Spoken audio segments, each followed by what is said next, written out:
Board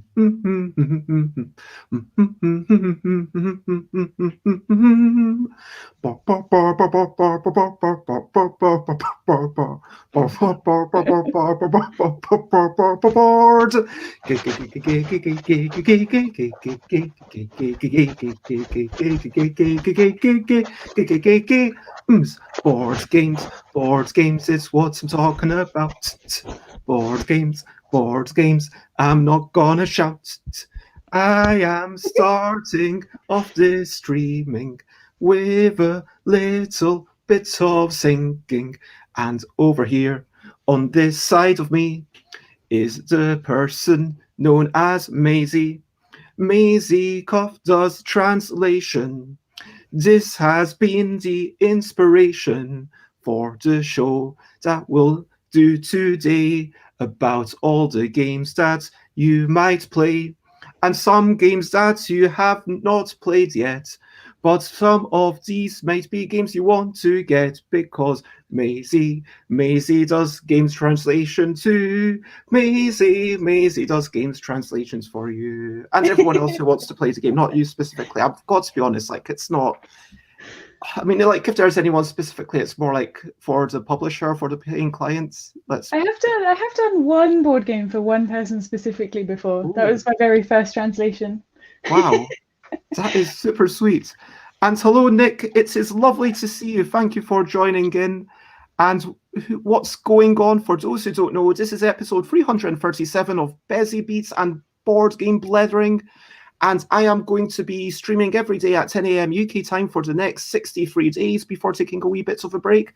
And today we are meeting Maisy. We're chatting about board games, translation, moving to Japan, life, and whatever else comes up. We'll talk about all sorts of things, I'm sure. So before we crack on with the regularly scheduled intro, is there anything that you would like to say about yourself? What? Sure. Hi. About me. My name's Maisy. I think we covered that. I like Pokemon. You can probably tell from the Pikachu and Oddish, and there's actually a Bulbasaur down there too. I don't know. My favorite color is purple, and I really like tea and chocolate and other sweet things. And I'm excited to be here. Thanks. And it's lovely to have you on. I've been listening to all your interviews, and I'm going to say you have one of the best websites that I've seen. Like it's really? Obviously Google like thing, but just in terms of the content, in terms of like the writing you've got, like there's just such a brilliant like essay about what goes on. And Charlie Dexter is asking, did you write a book? I translated a book. If that was directed at me. Yeah, I mean, I assume this is the Memoirs of the Samurai is the closest you've got. Yeah, the Five Rings, that one is essentially, kind of like a memoir.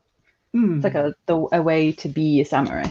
It's like it feels very much like, when you're translating, there's definitely a little bit of, okay, you've got the transliteration, which is, and I don't know, there's, apparently Charlie's got a copy. There you go. I just worked out who Charlie Dexter is. Hi, Charlie. So, yeah, I don't know if you were ever a fan of the Super Nintendo, Super Play. I didn't have a console until Game Boy Color. And then PS2, so I never got to play the SNES. That's totally fair. I do have a Raspberry Pi now, which does retro games, so I will probably start playing some things. Anyway, sorry, that was a bit of a tangent. No, it's all good. That's what we're all about. So, and you've got another friend in the chat, Akari Chita. I think that's Angelica. Angelica? I'll use the username because, that unless people tell me otherwise, I assume that they want to be addressed by the username. So unless it's, something rude or, there's a couple where I'm not even going to show up that comment. But Yeah, then you got anyway. These are all lovely people. Let's not get into the. So I wanted to talk about it's the transliteration versus the adaptation. This is something that you're talking a lot about. The hidden work that translators actually have to do because it's not just simple enough to do a one-to-one translation. You've got to actually change the nuance, and this is something that for sure Superplay, one of the magazines of the Super Nintendo, when they were talking about Chrono Trigger, and I think they had an interview with someone who actually puts in some new jokes into the English version, where they were saying, yeah, I understand this is maybe a bit American for people who want to have the unique Japanese aspect to it, but it's something that's actually going to appeal to people who are playing it in America, which is kind of the biggest audience of the English language stuff. And it's not people, we don't want to just appeal to people who see this as an exotic thing, which has its own set of problems. But we'll talk about all of this. We'll talk about translation. We'll talk about your early memories. We'll get through all the things. But first of all, I want to ask you about recent highlights, living life and seeing the sights, recent highlights, playing games and other delights, recent highlights. So, what have been some of your recent highlights? Let's see. I've been doing contortion stuff recently and making some progress, which is really nice. I got flat in my splits yesterday, which doesn't happen too often, so I was very pleased with myself and managed to get my shoulders over my hands in a bridge. So it doesn't sound like much, but I've been working on it. Sounds like a lot to me. Don't be coming in here with that imposter syndrome. I will only stand for it. Okay. What else? Recent events and highlights. Wait, does future recent events count? No, we talk about them at the end. Okay. Or in the middle. I mean, like, I'm flexible. Not as flexible as you, though. Nice pun. I like it. What about you? Have you had any recent highlights and stuff? Yeah, I've had a lovely... Well, what was I up to yesterday? This is where... Oh, yes, I brainstormed a game all about haunting ghosts. So it's about a ghost school. And then these are all my main notes. So you've got these little cards, and then they show where your ghost moves. And then you take off ectoplasm, and then you gain knowledge because the ectoplasm kind of seeks knowledge out of the ground. And then you put ectoplasm. So it's kind of like worker placement, but not really. So the ectoplasm is... You kind of take placement. Ectoplasm placements, exactly. And then once you've gained enough knowledge, you can go off and then you pick up everything and you scare some people, because the more people you scare, the more scare points you get. And then with those scare points, then you can do more ectoplasm and gain more knowledge more quickly. And it's kind of like an engine building ectoplasm placement. Anyway, it's literally just an idea at this point. Sounds funny. Who doesn't love ectoplasm? That's a sentence I thought I'd never say. And hello, Cone of Crumpets. It is lovely to see you. And Nick, I will ask that question in just a minute. So, yeah, if anyone else has got any recent highlights, then please feel free to share. Otherwise, I am going to move on to questionably quick questions. Boo, boo, boo. What time is it and where are you? Here I am in the UK. It is 10:09. What's about you? It is 6:09 in Japan. Nice. And Nick asks about the Oddish. What is the stuffed animal vegetable thing that you're holding? It's definitely both of those things. It's Oddish for Pokemon. And she's very smushy. Also, a wee bit more about why you love Pokemon, or? Oh, sure. So I mentioned that my first console was Game Boy Color, and my very first game on it was Pokemon Yellow. So that was like the first game that was my game, rather than like a game on the computer or a game that I would play with my mum. It was like, the one that you take to your bedroom, you turn your light on when you think everybody's asleep, and then you just like unsettling Oddish. She's not unsettling. She's got a very enigmatic smile. Look at it. It gets me through the workday. But yeah, so that's why I love Pokemon so much. I don't know. And then this one, we all had office Pokemon or office plushies at some point, and I wanted to go get myself one, and I was going to go get an Eevee plushie, but then I saw this one sat on the shelf. I think she was the last one, and I couldn't not. Aww. And now I love her. Look at her smile. She loves you. Oddish loves you. And yeah, this is like Pokemon Yellow, because I had a little bit of history with it back in the day myself, where you've got the red and the blue, or red and the green, depending on what territory you were in. And then that was translated into the anime series, and then from the anime series, they translated it back. And well, I use the word translated very loosely here, but they brought it back, and then Pokemon Yellow, it's actually brought in aspects of the anime series. So suddenly your first Pokemon could be the Pikachu, and it kind of followed the tale of the anime a little bit more closely. Yeah. And so are you like into Pokemon Go and all the modern versions now? I was into Pokemon Go until they brought out the second gen Pokemon, by which point my interest, because I don't really play mobile games for very long, so my interest was already kind of waning, and I don't know the second gen that well. So I don't really play Pokemon Go, and I've played Let's Go Pikachu because it was the remake of Yellow, and I was horribly disappointed because it was just really easy, but at the same time it was kind of nice to like revisit all of the things I knew and loved. And I've played some of the older, newer ones, if that makes sense. Like, what did I play? Diamond and Pearl and X and Y. I don't think I played Black and White. Yeah, so I played some of the ones on DS, but I haven't really played any of the recent ones. So, yeah. So fair. And hello to Jeroen, and hello to Hal. It is lovely to see you, as always. And I will definitely get to your question, Charlie. If anyone doesn't know, during this questionably quick questions section, you can ask any sillier things that you would like, and before we get onto the topic of more general life. But yeah, let me pop that banner. So, for example, the first thing that I would like to ask you is, do you prefer meeples or plastic figurines?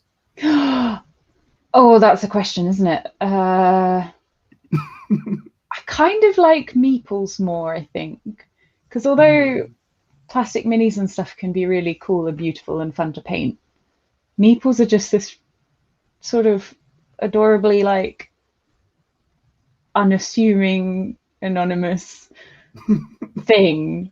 And I was actually listening to what do we call it? 10-minute design challenge yesterday. Yep. You were on it literally yesterday or very recently. And they have a meeples episode, and I agreed with the guest on there, who said that they're just like, you know, this anonymous thing that you can kind of associate with, and I like that about them. Yeah, I don't know. Have you read Scott McCloud's Understanding Comics? I haven't. Honestly, I gave it a review on Sunday, but I honestly believe that this is in my top 2 mass-produced things in my lifetime. I think that Scott McCloud's Understanding Comics and Belleville Rendezvous, those are my joint favourites. But in Understanding Comics, Scott McCloud talks about cartooning and how simplicity of art can lead to greater identification. If we see a smiley face, it's like, yeah, that could be me.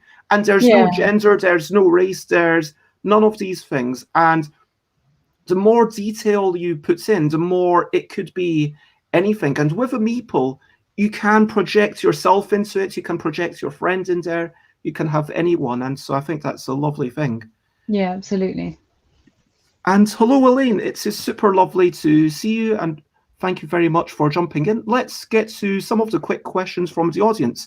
So firstly, what did we have for breakfast? I have not yet had breakfast. I have brushed my teeth, though. I did a wee bit of a wander around and, came back. But what did you have for breakfast, Maisy, and what time did you have breakfast? I had breakfast. Well, okay, so I was actually up celebrating my mum's birthday on Discord till about 3 a.m. So I had breakfast quite late today, at about midday when I woke up. I had like bran flakes with dried fruit, and then like instead of milk, I had some acai juicy thing that comes in a carton that's really yummy. Yeah, pretty I've damn good. not heard of acai juice, but Yeah, it's like if blueberries tasted slightly different and were considered even more of a superfruit, I suppose. ooh. But it's Oh blended yeah. and it's, like the I acai think bowl I've thing. seen it written, but I've never heard it pronounced. So I actually thought it was acai. Like, I always did as well, and then some like I heard it pronounced, and then I was like, oh, that's how you say that. oh, I have that a lot with interesting. things.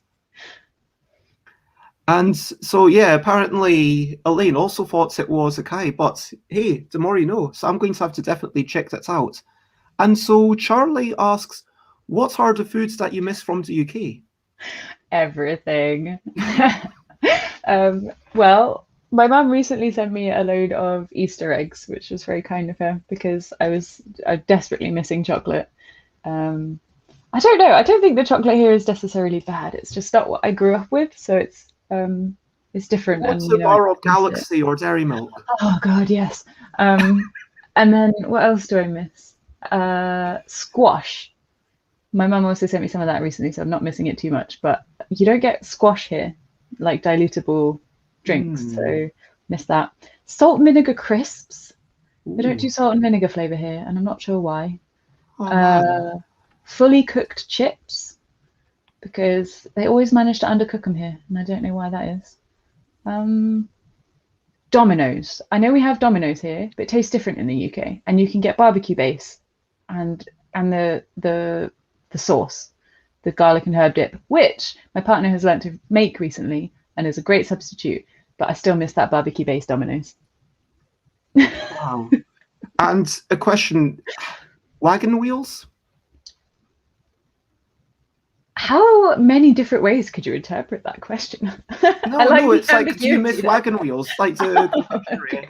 Like you Um, I have a weird thing with wagon wheels because the only time I ate one as a kid was when I was about to pass out from, I guess, heat and or sugar issues.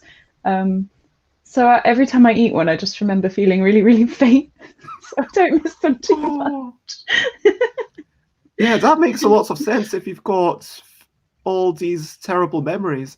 And hello, Leader Noir. It is, of course, lovely as always to see you. Thank you for joining in. Sam Burton asks, if you had to delete either bananas or apples from existence, which would it be? That's a rough question, Sam. I mean, are you enjoying both of these fruits? Yeah, but in different ways. I mean, I would go. I am more all about bananas, but if we have to delete them from existence, I'm thinking, there's a lot of social responsibility. I can't just make it about me. Like if it was which one do I have to stop eating, then I would go with I'm not going to eat any more apples. Because I eat more bananas, they're very easy. You just peel them and away you go. Whereas with apples, yeah, you need to wash them and then you chop them up. But, apples, that's, just flippantly, I would choose, I'm going to keep the bananas. But if it's for everyone in existence, you've got to think, okay, what is the ecological benefits of these fruits? I mean, is like the apple trees, are they helping more, soil erosion kind of lessen? What's going on there? Like, is one of these plants better for insects? That's a tough question for me. Like you could bananas in smoothies and bananas as a quick snack, but then apples in pies. Doing without apples and pies would be sad. So I don't know. Yuns against bananas. Gother says, please keep the bananas. Hello, Gother. If you delete apples, you also delete cider. We've got shout outs for apple pie and apple crumble. Yeah, and apple juice. I think I'd have to delete bananas, honestly. Yeah. And honestly, I've never actually seen a debilitating banana skin accident outside of a comic or a cartoon. But there we go. So, that would be weird, actually, thinking about that. In a world where bananas just stopped existing, but all of our previous comics with banana skin jokes in them stayed existing, people in 50 years would be like, what is this mysterious yellow thing that they're slipping on? I mean, the thing is, they aren't even that slippery. Like, as a child, true story, I put banana things and I was trying to slide on them to see, is this actually slippery? And they're not slippery. But what does work is if you separate them and put banana on top of banana, then it works. Oh, weird. But how often are you going to do that? Do you get what I mean? Maybe all the bananas fall, you know how they're kind of like this? Maybe they will fall like this in the comics and then shoop. Just doesn't really work. And apparently there's no barbecue base anymore, which is sad. But favorite English, German, or Japanese words? Asks Elaine. Do you have a favorite word? I'm losing you a little bit internet-wise. I don't know if it's just me, but I heard favorite Japanese, German, or English word, right? You can see the comments also over there. I can see the Domino's one right now. Oh, really? And in our thingy, Bobby. This is weird. It's how is it for everyone else? Have I frozen? Oh, there, it's come up now. There we go. And you're back now for me, so that's good. Okay, maybe. Okay, it's a thing on your end apparently because. Okay. Yeah. But fingers crossed we can carry on despite this. Sorry, that doesn't surprise me. My internet it's all is good. So favorite word. Yeah. So there's a word in Japanese that means like it's really close or really like dangerously slim chance or like close time wise or whatever. It's giri giri, and I love that word because you can use it for everything. You can be like, oh, I made it just about on time. Like use giri giri. Or do we have enough cheese for tonight's meal? Hold up the cheese bag. There's a little bit left. Giri giri dane. Like you can use it for everything. I love that word. So in that context, what does giri giri dane for the cheese mean? Like, oh, we've just got enough. Exactly. Yeah. It might be enough. You know, like probably enough. Okay. And let me go to the normal questions where let me ask, books or podcasts? Books. Which was the last book you read? Completed or I'm reading right now? Latter. I'm reading right now? Yep. I'm reading two concurrently right now. I'm reading Hood Feminism and what's it called? Invisible Women. Which is rare for me. I'm never usually reading two non-fiction books at the same time. Normally always reading fantasy. But yeah, I haven't picked up any fantasy. It's interesting reading stuff concurrently. Do you I know that you said this about yourself, you like to do lots of things simultaneously. Is that basically you like to say, okay, I've read a chapter of this, or even I'm pausing mid-chapter. I'm going to, next time I pick up a good book, I'm going to go to the other one because the change is as good as the rest. Is that what's going on? Essentially, yeah. Just whatever I feel like reading at the time. You know, like sometimes you don't feel like fruit for a snack. You feel like a yogurt or like a piece of chocolate. It's essentially like that. I'm like, I want to read, but if I don't have options, then I will not read instead. So it's good for me to read a few at a time. And I would like to ask, I think we actually missed if I've missed any questions, then please put them in again. But if you could choose one country to visit next, which would it be?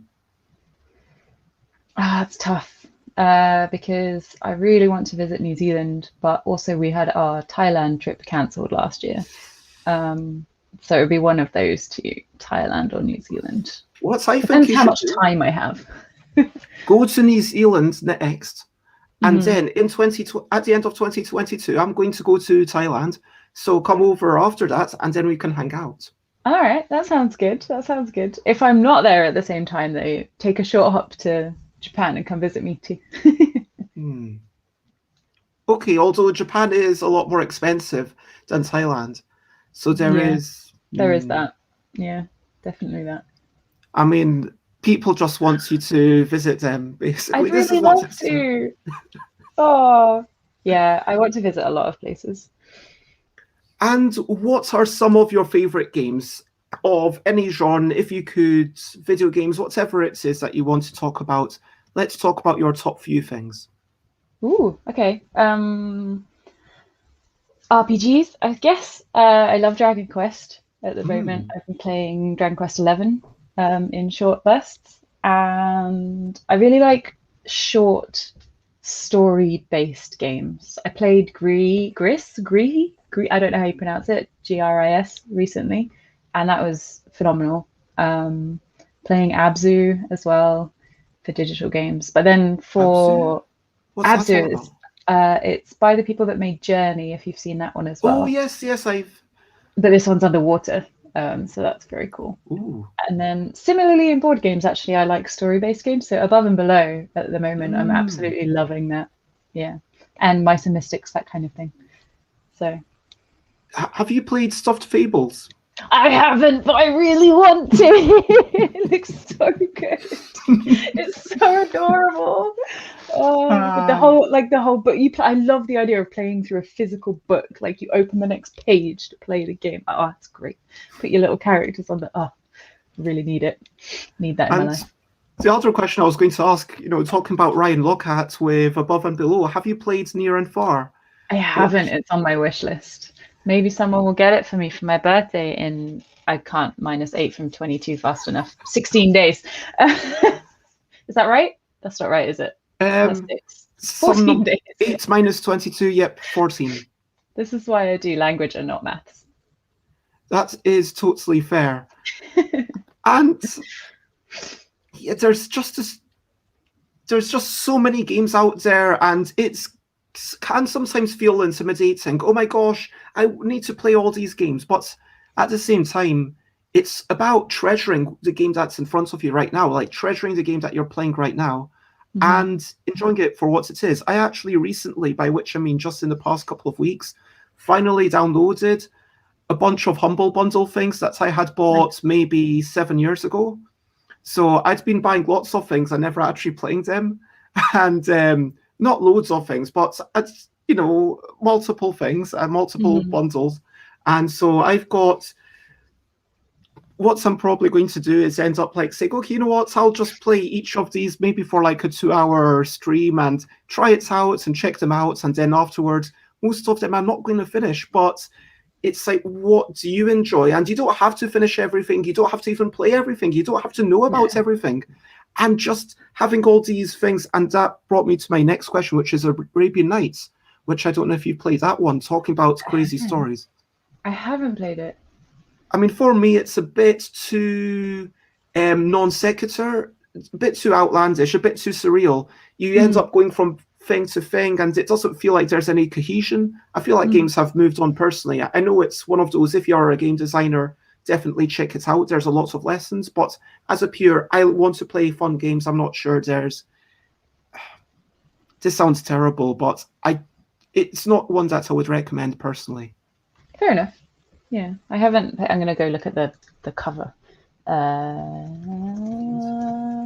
Ohayo gozaimasu. Ohayo gozai. Mouse! Cute! Is that because I did the translation or the editing for Minare Itadakimasu recently? That might be it. It's a pun on like eating, but for mice. Is a game I worked on recently, and it's great. I love it. Wow. And that's it. And it is lovely to see you, Nicholas. I'm always amazed by how knowledgeable and everything Nicholas is popping into the chat. And if only someone who was close to you could take notice about birthday presents. If only. And I'll pose this question to the chat. And did anyone... I did not back 1001 Odysseys. Did you, Maisy? I didn't. Space Turnip sounds kind of fun, though.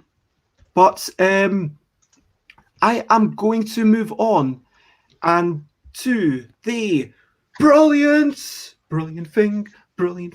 What's the little thing which is Brilliant. And today we decided to have two things. Let's rattle through them very quickly. First, Yes. it is something that I can literally see through. Glass. Hmm. Because everything that is glass is literally brilliant because it's pretty shiny. And, you know, you could drink out of a glass, see out of a glass, glass is glass, lights use glass. So many things use glass. It's pretty brilliant. Hmm. Yeah, glass. It is pretty phenomenal. And even though you can have transparent plastic, you know, glass does have lots of qualities. And I believe it's also better for the environment, glass, as opposed to just thick bits of plastic. It's better for windows anyway. But I believe that, you know, if you had lights, is this actually plastic or glass? I'm wondering now. I've got this long life thing. I don't know what that's made out of. Normally, I feel like those ones are glass, but the one that I had was glass from like the 90s. So maybe the newer ones are not. I don't know. Interesting. Water is see-through and it's shiny, yeah, but you can't use it to insulate things. Come on. I mean, they say people in glass houses shouldn't throw stones, but that's only if you throw them very hard. I mean, if you live in a glass house, you can throw stones just as long as you're careful. Don't throw it against Be careful. Yeah. Yeah. It's like everything. You can cross the streets. Just be careful. Don't run into traffic. I also want to give a shout out to the other thing that you mentioned, which ties in perfectly to our main topic, which is Dictionaries. Everybody needs a good dictionary. I They're so want to give a useful. special shout out actually to the online Collins English Dictionary. I don't know if other people use this one because, you know, just Collins English Dictionary, I think it's got pretty good definitions. Also, I like the fact that you type out the start of the word and then it's got the autocomplete thing, which not every dictionary thing does. Yes, Google does it, but most dictionaries don't have that feature. I find that very useful. Also, if you're just playing a word game, then it might help you learn more vocabulary. That's very true. Yeah. And Nicola says you could live in a tempered glass house. That is. If you really wanted to throw stones, yeah. But talking about dictionaries, talking about words, feel free to comment, ask questions, fun like follow. But we are now going to go to the main topic, which is all about board games, translation, Japan life, whatever.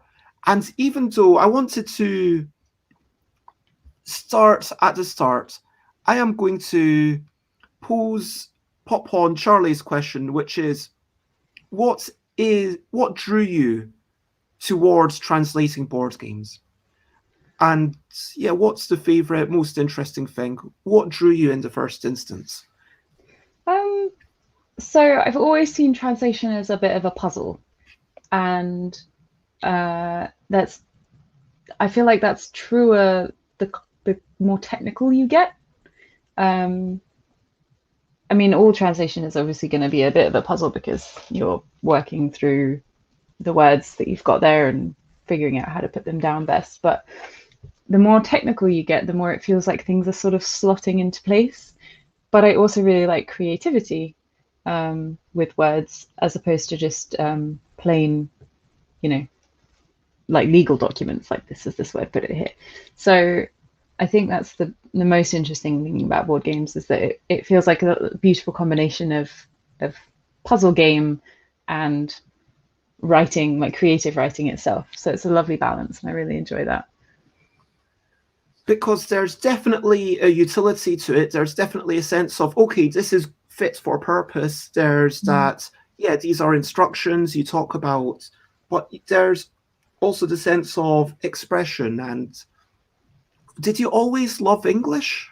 Yeah, actually. I did, like in school and stuff, I was quite good at it, and I took it at A-level. I took English language. So one of the things that I enjoyed most about it was when we had to write the same thing for different audiences.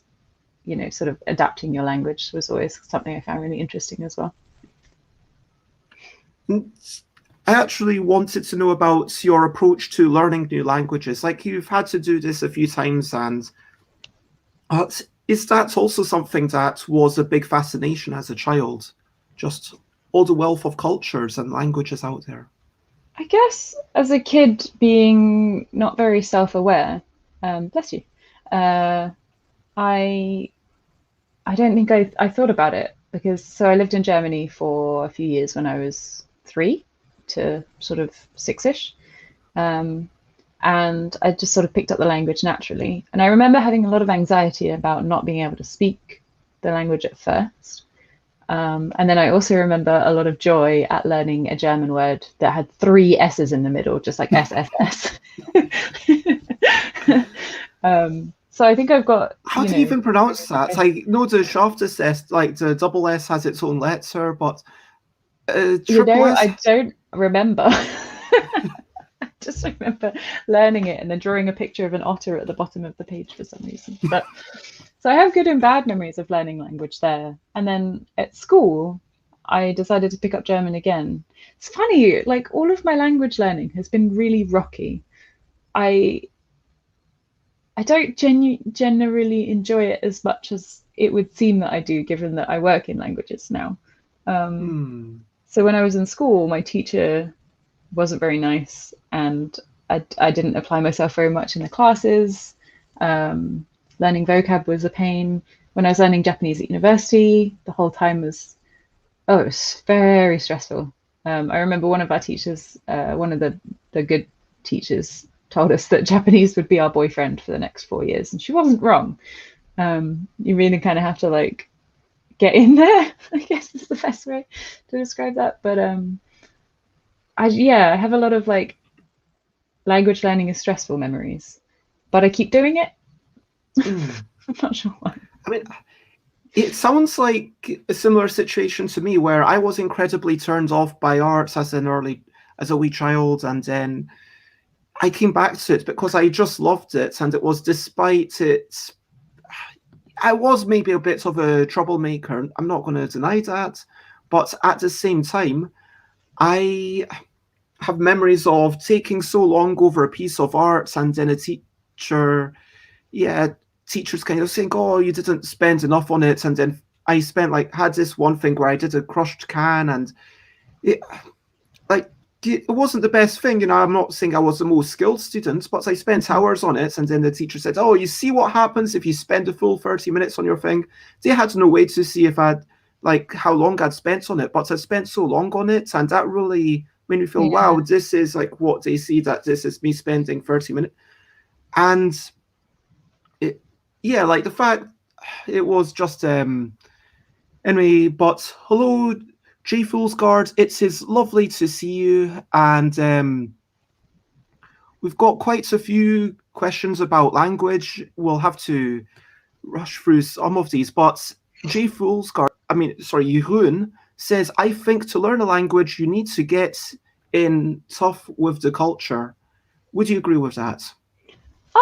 I think it depends on the level that you are, because you can certainly learn a language from a theoretical standpoint without being immersed in the culture and so on, and you'll pick up a few things inevitably along the way about the culture, but I think at a higher level you might be right, like you need to be a little bit more in touch with the culture, and you'll pick up new words from actually being around people that use the language naturally. And I mean, the way I practiced reading as a kid was reading road signs as we were driving along, or reading the back of cereal packets and so on. And the more I do that here, the better my Japanese gets. So I think, possibly more at a higher level, like it will really take your language learning further.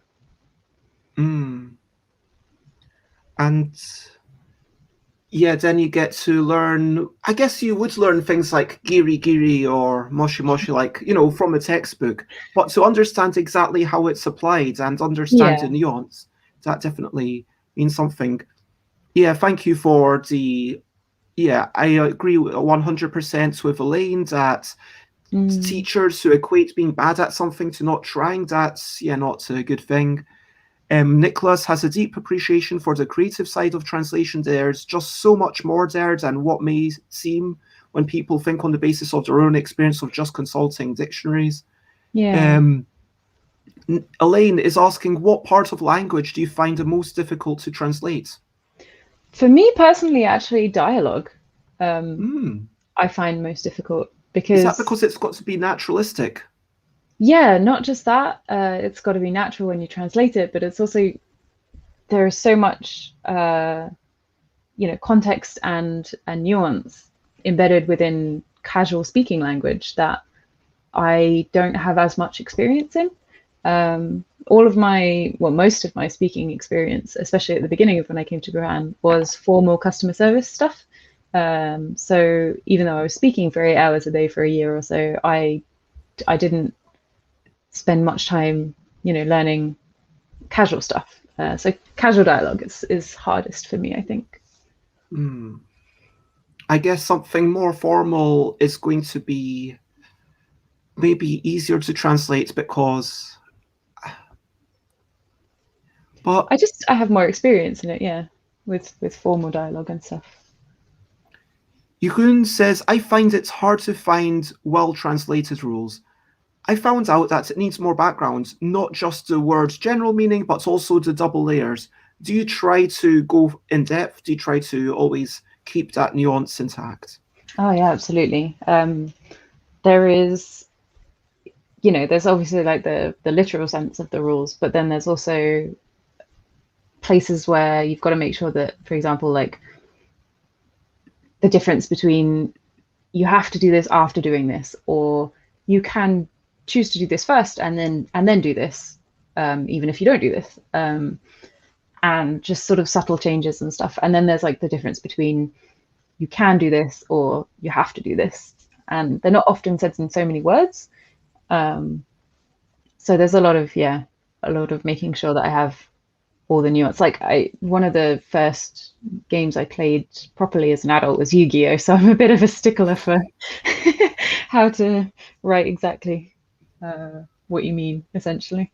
Wait, are you saying that Yu-Gi-Oh is an example of bad translation, or No, no, no. I'm saying that the amount of information and exactly how you do the order of things on the cards was quite an inspiration for how I write my rules, I suppose. It's like making sure that mm-mm. like you don't end up doing things in the wrong order or nothing's left too unclear, that sort of thing.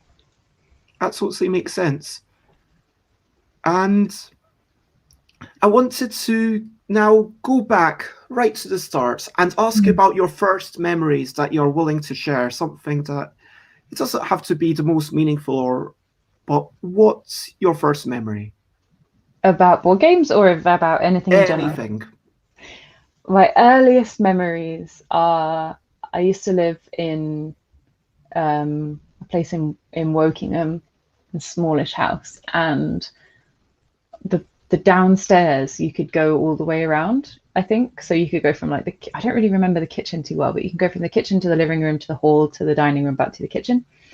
And my older brother used to. Do you remember those carts that have like the bread handle that's made of metal and it's just a simple wooden cart and you have the ABC blocks in them? Have you ever seen one of Um, those? oh, and then you have to push, so you've got to push letters through little holes.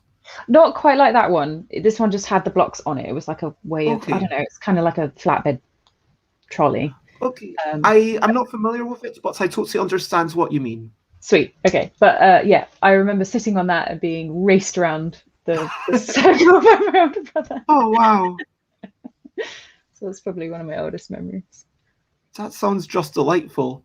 Do you have many siblings? I have two older siblings and one younger. Yeah. And so it sounds like it was a lovely, healthy, happy childhood growing up. Ah, I had a good childhood, I think, but there was a lot of drama in the house. So my older sibling and my older brother and sister are their mum is not my mum. So they were, but their mum is still sort of a family friend to us, and my mum also looked after them sometimes. So essentially, it's not really like we're half brother and sister.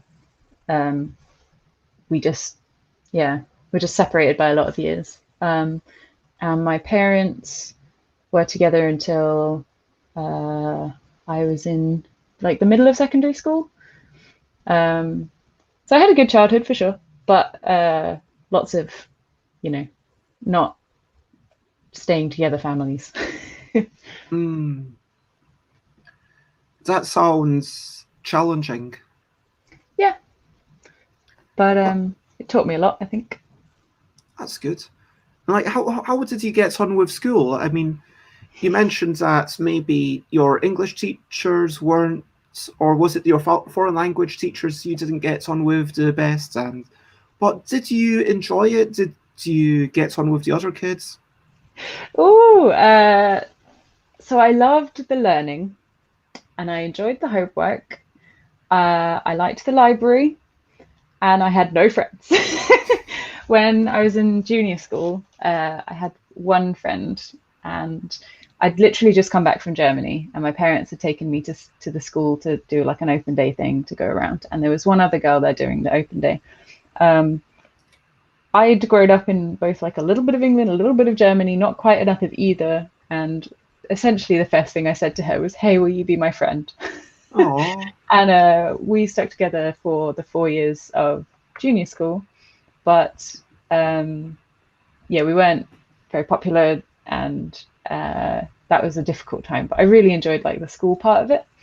And then in secondary school, we got put in opposite halves of the year. So I didn't have, like, I couldn't spend much time with her anymore. But I made other friends along the way, but I was still, quite the outcast. There was a lot of bullying to do with being German going on.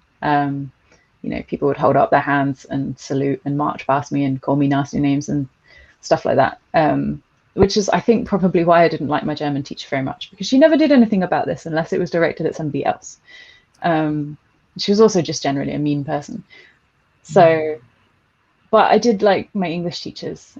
They were good. Didn't like my maths teacher so much. We had a really big bust up, and then afterwards somehow became friends. That was very strange. Basically, I called her a bitch without meaning for her to hear it. She did. I got in a lot of trouble.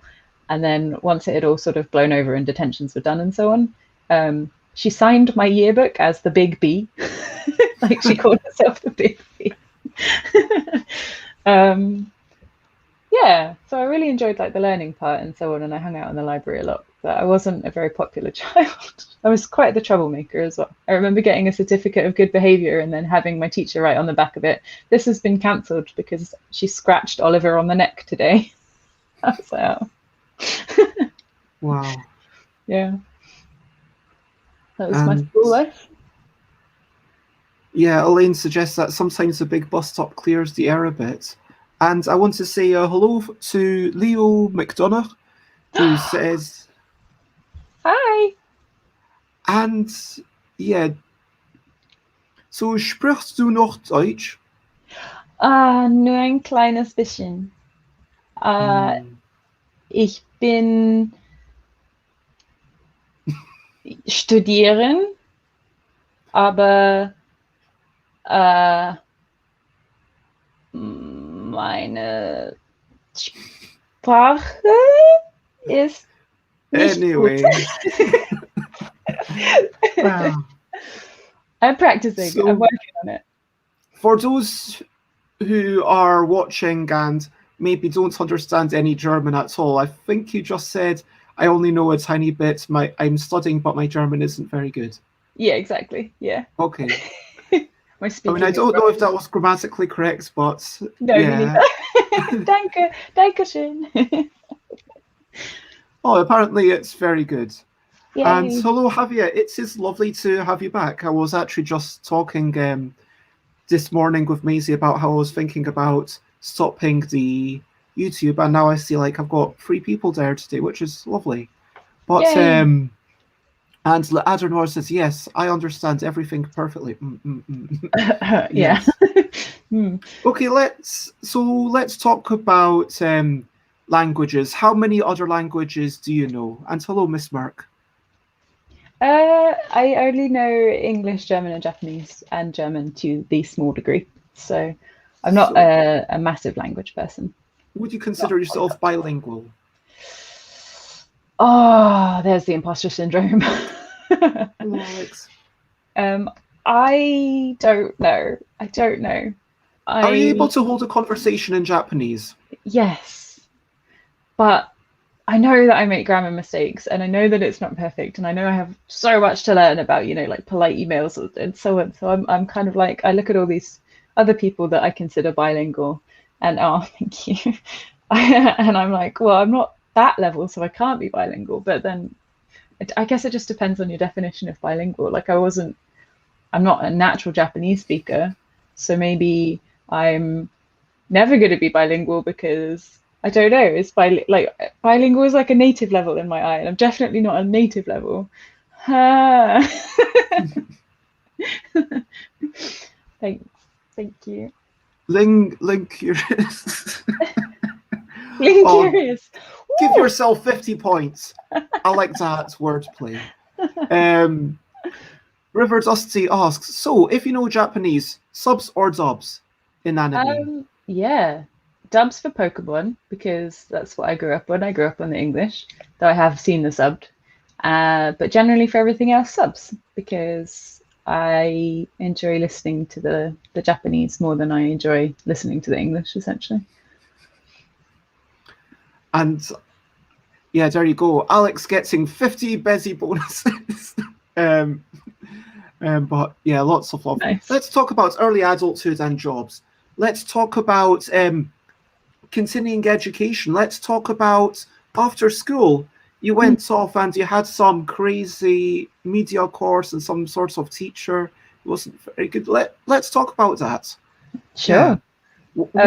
What was your aspirations after school? What kind of course were you going to? Well, at 18, I had absolutely no idea what to do with my life, because I was 18 and, I'm completely inexperienced. And my options were, well, I like video games and I like Japanese, so what do I do? And my boyfriend at the time was going to a university that had a video games course, so I went there with him because it seemed, like an easy solution. And I don't regret going because I met my current partner and have been with him for 11 years now. And so, I got a wonderful life partner out of it, but nice. The course itself was horrific. And where was this? Was this in England? Yeah, that was in England. It was in Buxton Uni, which is a university that had only just changed from like a not university to a university or something like that. It was in High Wycombe. High Wycombe, so that's somewhere in the middle of England. Yeah, sort of like, I think it's just about northish of London. So okay. I think I'd still consider it south-ish. Yeah. Midlands, South Midlands. I'm not saying it's the Midlands. It's just like, it's not up near a coast. It's not near a coast. And UK is pretty small, so if you're not near a coast, you're pretty much in the middle. Yeah. That's my vague, not Polytechnic. High Wycombe is super hilly, says Elaine. Here's someone who knows more about geography than me. Yeah, it's so hilly. Oh my lord. Never get a bicycle there unless you want thunder thighs. Unless you want the thighs that will carry you up mountains. Maybe you do. But if that's your goal, get a bike. But if you're, I don't know, I think I'd die if I tried to cycle up those hills. But yeah, the course itself was supposed to be a games design course. And in the first year, we were sort of like, well, you learn general media, or you learn general skills in the first year of university courses. That's what we were led to believe. So we dealt with the random stuff that they gave us. But then when we got to second year and they were like, okay, now you're going to make a documentary about something. We were like, this is a little sus. So we ended up, kind of questioning them and being like, well, when is the games design part going to happen? Do you actually know, for example, the core parts of what makes an RPG or a puzzle game or anything like that? And by this point, we'd already kind of gotten to official meetings and so on using the student union to help us talk to the teachers and stuff. And one of the teachers at the time said, well, I don't know those things, but I would go to YouTube, watch a few videos and summarize it for you in the next lesson, is what he said. And we were just floored by this answer, I'm paying you 3,000 something quid a year to watch YouTube for me? Like, so we eventually just we left, and the course actually got taken off the roster. Like, they don't do that course anymore because they clearly can't. So I changed from there because I didn't know, at that time I hadn't known what to do. And I thought, well, games design didn't work out, so Japanese it is. I mean, there's the kinds of sayings that as a teacher, you just need to stay one step ahead of your students, but that feels to be... I'm not sure that's entirely true. Yeah, I don't think he was even one step ahead. I could have told him more about games than he knew. Yeah, that's the issue. That's, yeah, and people who are going to university are going to be passionate about the thing. You have to share that level of passion. And I think when you're, teaching someone, yes, there's a sense of guidance. And let's be honest, when you get into something like game design, I don't think there's any shame in saying, hey, you know what? Yeah, I know about games, but you could tell me about a board game and maybe I've not played it. Maybe I've not even heard of it. But we have different knowledge. As long as I've got some degree of knowledge that is out with the Venn diagram of your knowledge. Yeah. Like, if it's that, this is your knowledge, this is my knowledge, then that, I don't know if my circles are clear enough. This is your knowledge, this is my knowledge. That's an issue. I can't be a teacher. Oh, they're upside down. No, that doesn't work because they're the same size. Oh, you need bigger ones. Like, if this is your knowledge and this is my... Anyway, I hope, like, basically, if there's, like, overlap like that, then it's fine because at least you can tell the other person about this stuff. You get what I'm trying to say. Yeah. You get what I'm trying to say. I do, yeah. Even a teacher can learn a little something from a student, but the main learning should be from the teacher to the student, right? Yeah, 100%. Yeah. And I am going to do a wee bit of stretching, but let's talk about Stretch. Yeah. Oh, Japan. Oh no, I've paused you. Why Japan? We're good. Okay. Why Japan?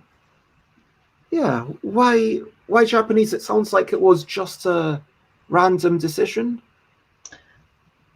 Basically, yeah. I had kind of convinced myself, I love anime, I like games, and I think partway through watching Full Metal Alchemist when I was about 17 or so, I discovered that I really, really like the sound of Japanese.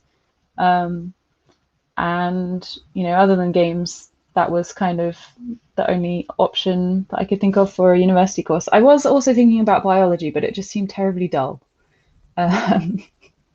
So I went into Japanese based on the fact that it sounded nice from Full Metal Alchemist.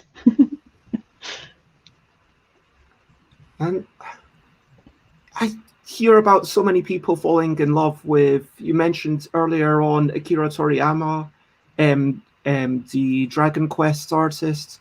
And are you also a fan of manga then, like Dragon Ball Z, Dr. Slump? I read a little bit of manga when I was younger, but it was mostly anime that I watched. And Dragon Ball, I think I got to like the 10th volume or something. I got a lot more into manga when I could actually read Japanese, and I managed to come here because it's cheaper and a good learning resource and stuff. So, yeah. It feels like this is really the way to get into a language, to just immerse yourself in a culture, for sure. Like, you have to learn it. And I would like to ask you, I'm not asking you to spend like an hour or even half an hour comparing these countries, but broadly speaking, what have been some of the most notable differences culturally and experientially between Japan, Germany, and England? I could speak more on England and Japan than I can on Germany because I only lived there when I was quite a young child, and I haven't been back too many times since. But what I do remember about Germany in general is that people are very, the word I want to use is broad, but not in like a physical sense. They're like open and hearty, and is kind of how I felt. But that might have just been because like I met with my family more than strangers on the street and so on. So the impression that I have of Germany is just kind of like a big hug, I guess, and just sort of a bit more jokey and friendly. England, it's hard. Hang on. All right. Well, I'll go into Japan and then I'll compare England when it comes up, I suppose. So the first thing that I thought when I came to Japan, I think, was how different all the plants are. Like when I was riding the train from the airport to my friend's house, which is where I was staying for the first trip, just all the vegetation and the greenery is so different. And I think that's a theme that has kind of continued throughout. Like I grew up in a town that's essentially carved out of a forest, so I'm used to a lot of greenery, and climbable greenery or walkable greenery, but there's not really much grass here. And in terms of forests, you only generally get them on the side of a mountain, and then the paths through them are kind of manicured and well trodden. So that's a big difference, I think. In terms of other like architecture and so on, England is a lot wider. There's so many tiny narrow streets here, which could be a lot of fun because you feel like you're kind of going around an adventurous place. But have you been to Edinburgh? I haven't actually. Well, the one time I went to Scotland was for my sister's wedding, and we only went to the venue, so I haven't really explored Scotland. Because Edinburgh is quite different from Glasgow. Like Glasgow's, people call it a working city. It's the biggest city in Scotland. For those who don't know, it was never the capital. Edinburgh's just this one wee place. There's a train station bang in the middle of it, and if you go off there, there's wee tiny staircases. Like there's some of the narrowest staircases that I know that just lead up, and it's when you talk about tiny things, I think of that. I also think of The Cat Returns. I want to say the Studio Ghibli film with running up and down those staircases. There's a scene in there. Yeah. It's very like, I think there are definitely, I've been to York a lot, and there's definitely like tiny roads and stuff in there, but they're fewer and far between than Japan, I think. Like you can't buy a big car here because you'd get in trouble. You wouldn't be able to drive everywhere.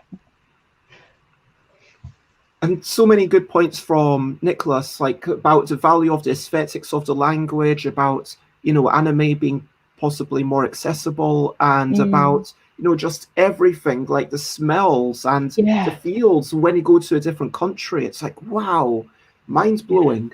The smells are so very different. It's great. Like the smell of summer here, it's a very particular smell. And you open the door one day and you're like, oh, the temperature's risen to a point where it's now sort of summery. I like that. But you don't really remember those smells until they kind of happen, which is also kind of interesting. And England smells a lot different, I think, because it's more of a temperate. Well, I mean, I suppose it's been snowing and stuff there recently, but it's not quite as high temperatures as Japan usually gets. So your first job was like some communications management thing, and can you talk through that and how you actually got into like emigrating and like just a quick overview? Sure. So when I finished my degree, we did a year abroad in our third year. It was a 4-year degree. And the year abroad, I wasn't quite finished with Japan when I left. So I knew that I had to graduate, and then I really wanted to come back out here for another year, maybe 2 at the most, was my plan. 5 years later, she's still here.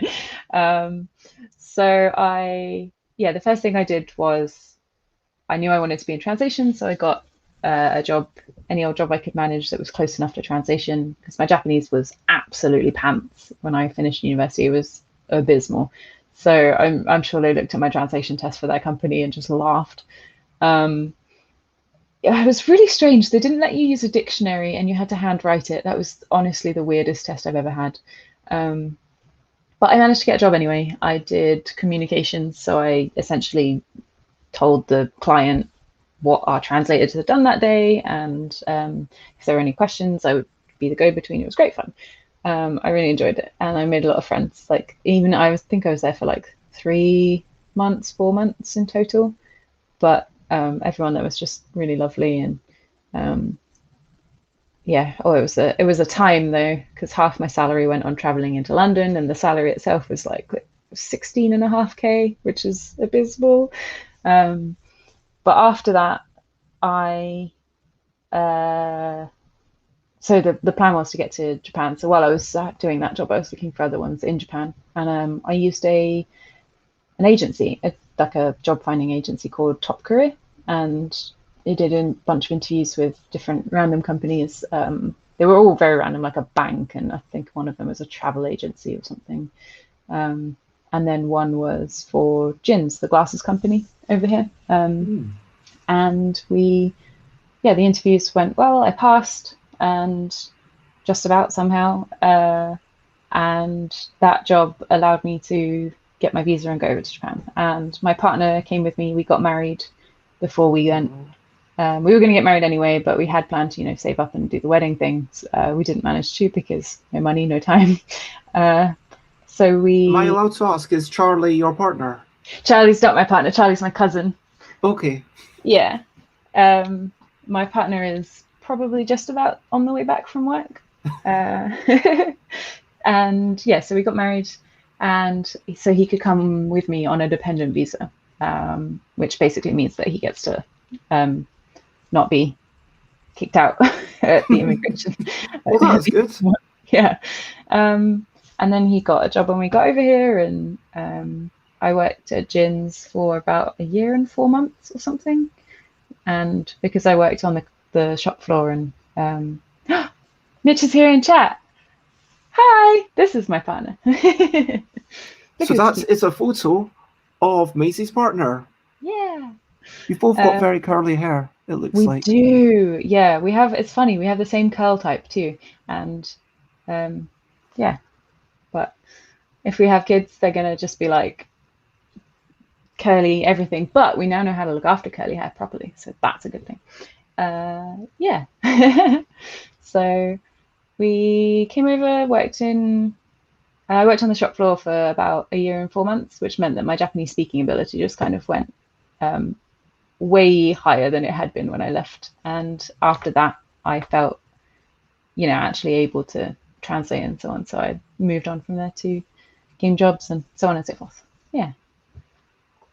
And I don't normally show this, but I just love on Twitch how someone pops in and then everyone's like, hello, and then it's like, hello everyone. I don't normally, I just want to acknowledge that because I don't normally acknowledge it, and I just want to reaffirm that I just love being surrounded by all this friendliness and all these good vibes.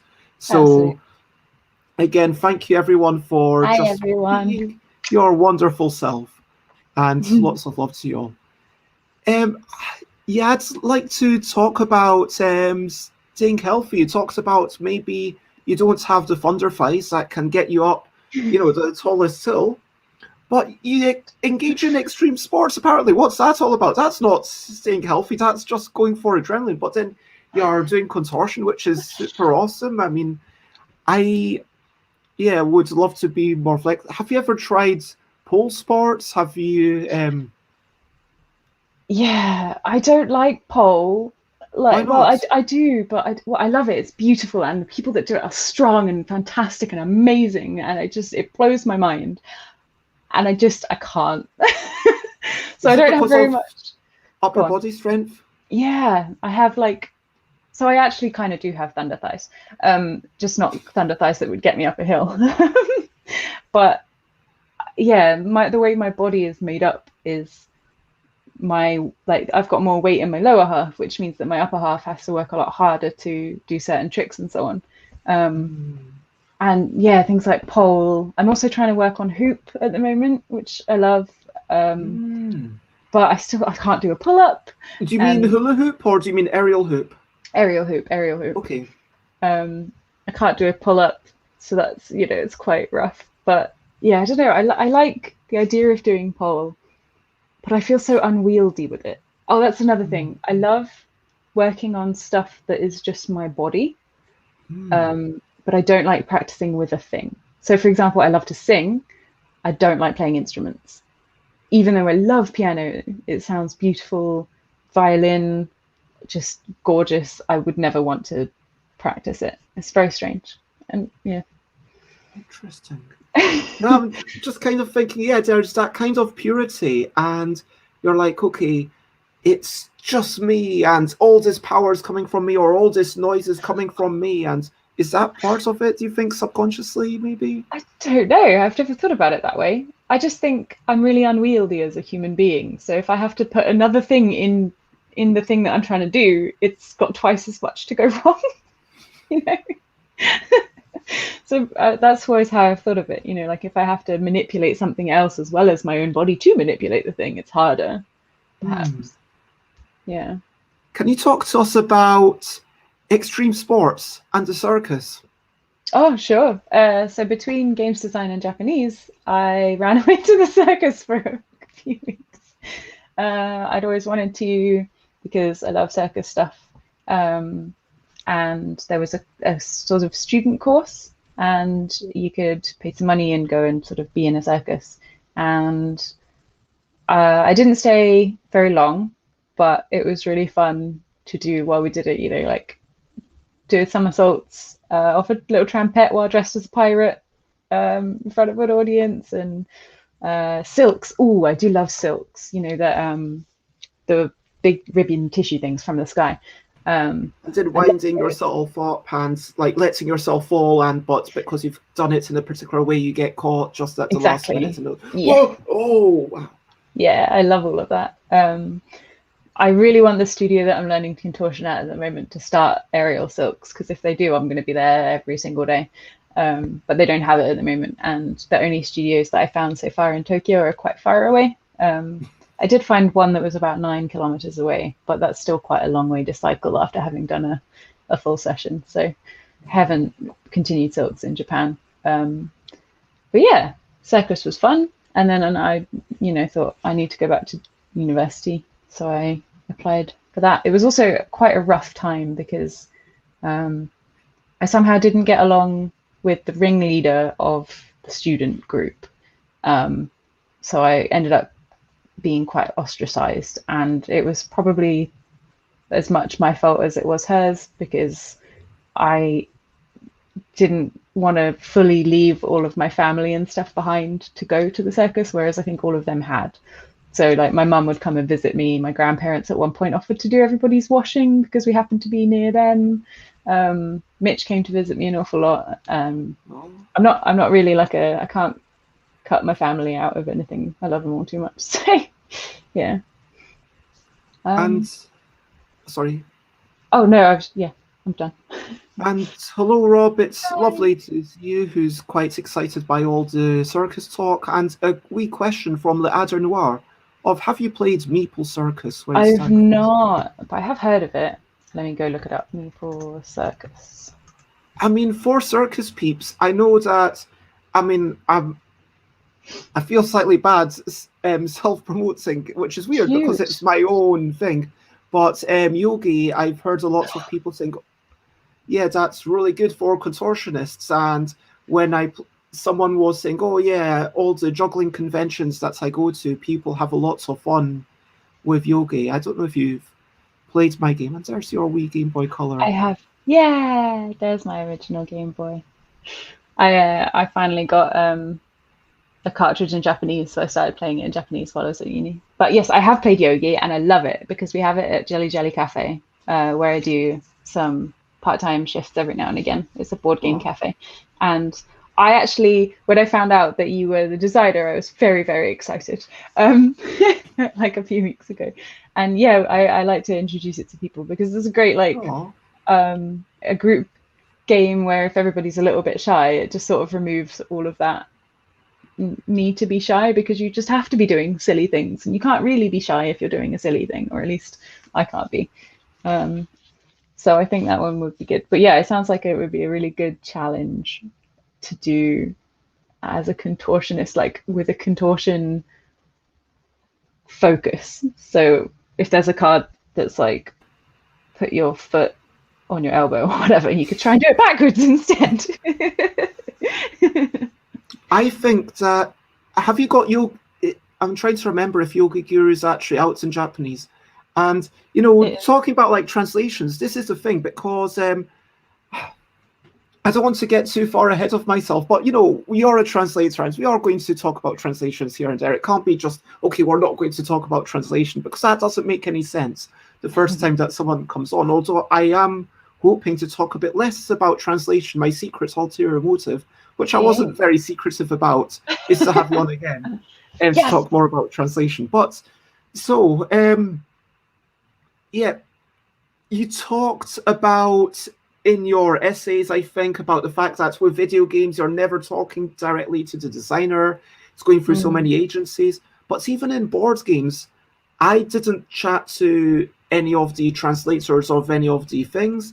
And I know that there's been, you know, Jigamic, don't get me wrong, they've done a brilliant job. And I'm not, you know, trying to badmouth them. I want to make this very clear because, you know, I know this is public, and you know, I'm very grateful to Jigamic for everything that they've done with Yogi. They have definitely improved it. And hello, CD, it is lovely to see you. But, you know, no one is perfect. And I wasn't shown any of the translations. And it is possible that some of them, there might be like a tiny mistake, you know, occasionally. And there might even be bits with Yogi Guru where, because for some reason, the English design got translated into French, and then they had another person translate it back into English. And it would have been nice to talk through those consistencies of why are we using these exact words. Because when you've got maybe 5 words on a card on average, I don't know, I've not actually done the maths to see what is literally the average, but I specifically kept it as short as I could, and that's been maintained. But then it's like, okay, why did you use this word rather than that word? Because with so few words, the exact words matter a lot. And Javier says, oh, please talk about a translation.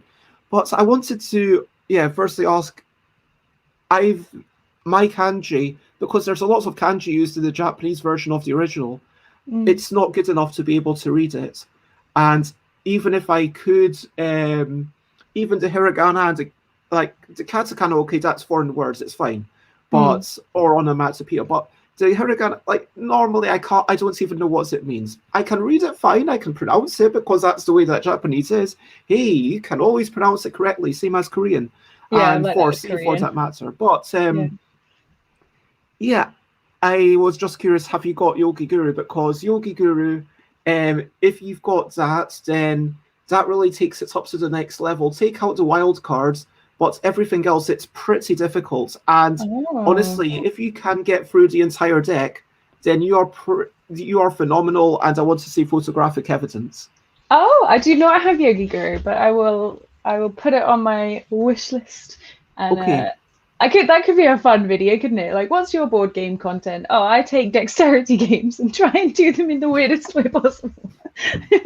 The original Yogi, it says both of them, like, because the sequel, it's added in these wild cards, which you can say literally anything you want. So it's one finger touching and you've got to decide what it is. So it might be one finger, you might use something that's already on the cards, like one finger touching nose, one finger touching ear, or you might say one finger touching this bit of paper, or you might say one finger touching that pub sign over there. And then you've got the person, okay, do they play with that finger touching that pub sign, or do they bring the pub sign over and kind of give this social negotiation thing? I love the idea of somebody having to touch a pub sign while they're doing it, and like the table being like 20 feet away. So there's just one person with cards all over their body, and then it's like touching a thing. We did have the whole thing, and you've got. Thank you. But let's see. We actually had at least one question that I never properly got into. So if you know, why translation? Why translation? Let's Hmm. get back into that. Why video game translation? And how did you get into it? I know you've talked about it. Like, okay, you got into Tokyo Game Show Market, which one Hmm. of Hmm. them, and which one? Tokyo Game Market. Tokyo Game Markets, and then you found all these amazing people, and then you decided to go to board games rather than video games. Is that pretty much how it went? Essentially, yeah. That's a good TLDR. Okay, but so yeah, let's talk. Have another wee tangent. Let's talk about Tokyo Game Market. Mm. What kind of convention is this? Have you been to UK Games Expo? Have you been to other? So you don't have much to compare it to. No, I really don't. That's the strange thing about where I am. I played board games as a kid, and then sort of a little bit through my teens, as you do. Like when you're not into board games, occasionally a board game is brought out and you play it, or like at Christmas with the family and stuff. And then, yeah, coming back to Japan, I ended up doing board games just because I went to that one board game market. Um, but I hadn't before I came here. I hadn't been to UK Expo or anything, and until recently, I haven't really had enough money to travel. Um, so I hadn't been able to, even when I got into board games and stuff, I hadn't been able to go to any of the other major conventions in Europe or the States or anything like that. I was actually planning on going to Essen Spiel last year, which is why I started relearning my German.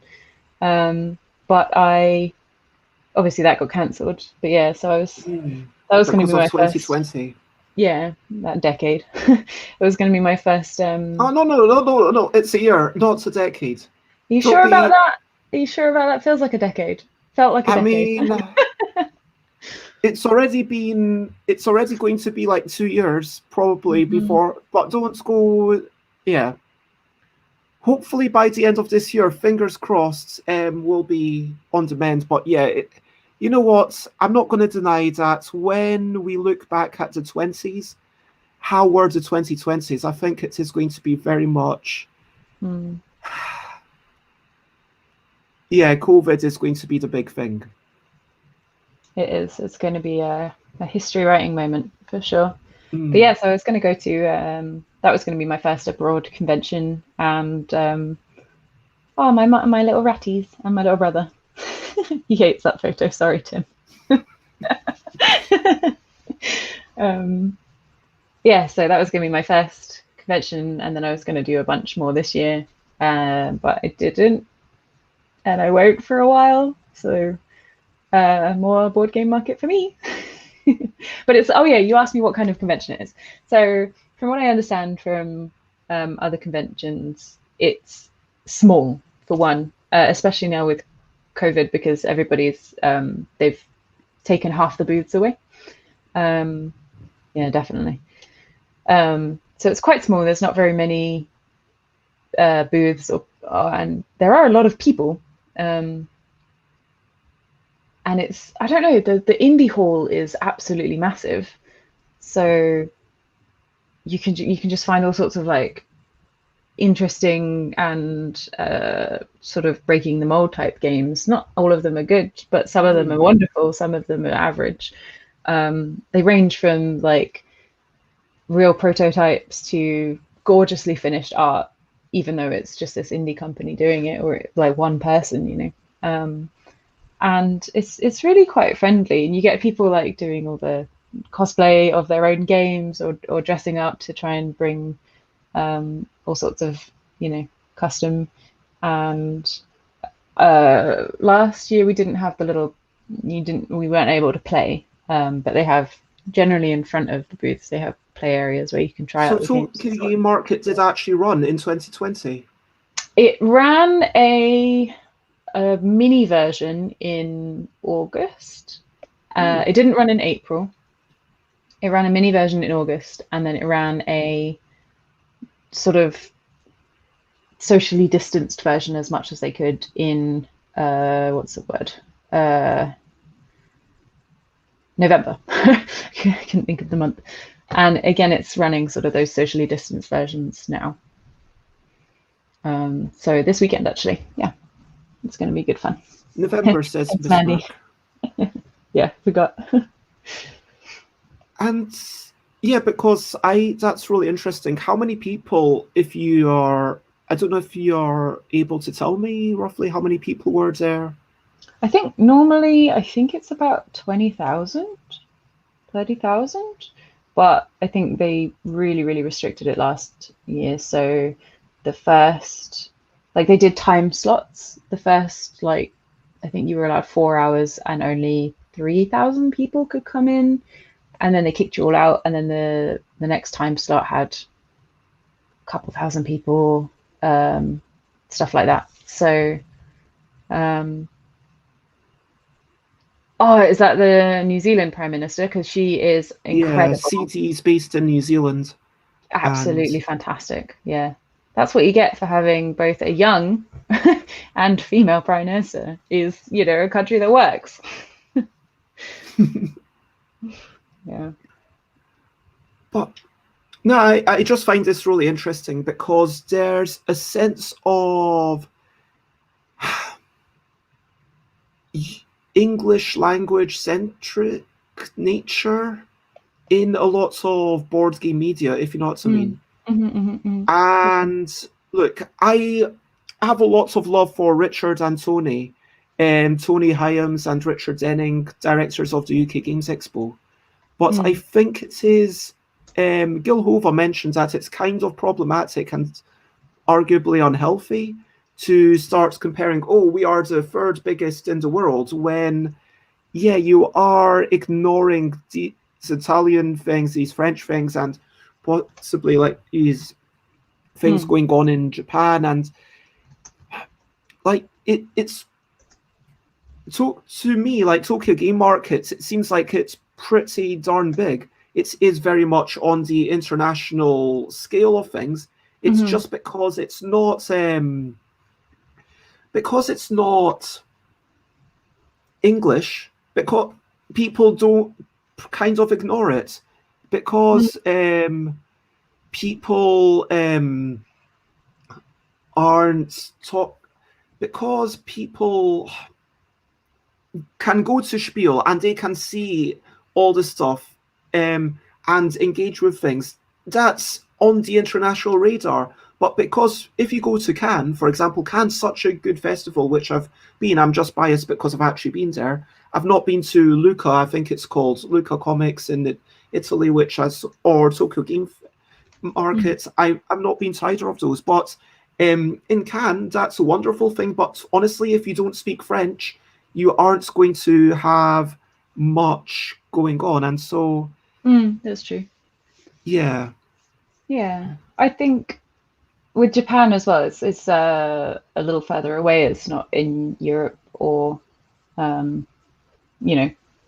generally considered close. We have a history of making the Far East out to be, far away. So I don't think it's considered as global in general, in like people's subconscious as well as just, in the media and so on. And then again, because if you don't speak Japanese as much, it's hard to, there's not like that many games that are fully translated. And obviously if you want to talk to the booth people and interact and stuff, then Japanese is good to have.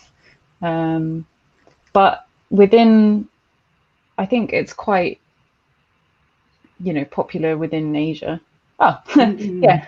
And there's there's like Taiwan game markets and so on that a lot of people sort of travel between. So I think it's hard for English speaking people, but not too much. It's not like so far away if you're already in Asia. I mean, Japanese is maybe, Japan feels like a very affluent country. If you look at the Asian market, it feels like, maybe I'm wrong, someone please feel free to correct me, but in terms of GDP, if that's the word term, like feels like Japan and Singapore are probably the most affluent. I, I don't know, but in my impression is, yeah, that would be my impression and as well. given that Singapore is an English-speaking country officially, and that yeah, obviously Chinese is a very important language. There's so much manufacturing going on there. I'm not wanting, but Japanese. It feels like just because board games. Don't get me wrong. Board games are a luxury, and so often this is ignored. The fact that let's make board games accessible, but financial accessibility is such a big part of that, That's very and true. trying to treat. I mean, I don't want. I'm trying to actually be slightly careful with what I say here, but trying to make sure that you've got female designers or women are doing the arts, or kind of making sure that there's representation, making sure that there's a variety of humanoid characters in your things. That's all great, but then if the only way to buy your game is by spending 50 quid on it, Mm-hmm. that's kind of problematic. I see a lot of really interesting things. I don't know if you're familiar with itch.io, Mm-hmm. and also on within the role-playing game community, there's also this thing where sometimes people sponsor it so that they say, hey, if you want, you can spend more, and that allows someone else to also come to this thing. So you're kind of like donating a ticket to someone else. Yeah. And within, sometimes making cheaper versions of the games, and I think that's something really nice. But I understand if you were always making cheaper versions, yeah, like with digital things, you can do that, because with digital things, you can still present the full game. And if I show you, tomorrow, I'm going to play Jackbox Party Pack 4. That's what I'm going to do during my Friendly Friday Forum. Friendly Friday Nice. Forum, it's always a bit weird. I've just installed Jackbox Party Pack 4, which I technically bought just over a year ago. But so I was like, wait, will I ever get to play it? So I'm going to keep it just in case I want to give it to someone else, because, yeah, that code has value. But then I was like, you know what? I've had a rough year. I know that other people have had more of a rough year, but I am going to get some value. Yeah, I am going to be what's the word, selfish, and take the games that I bought. But when it's not digital, you can't just say, okay, here's the amazing version.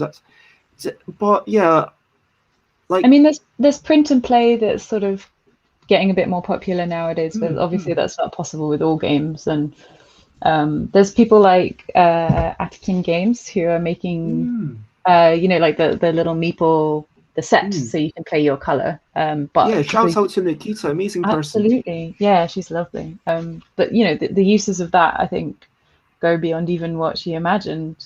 It's like, if with a print and play, for example, you can't print a meeple necessarily.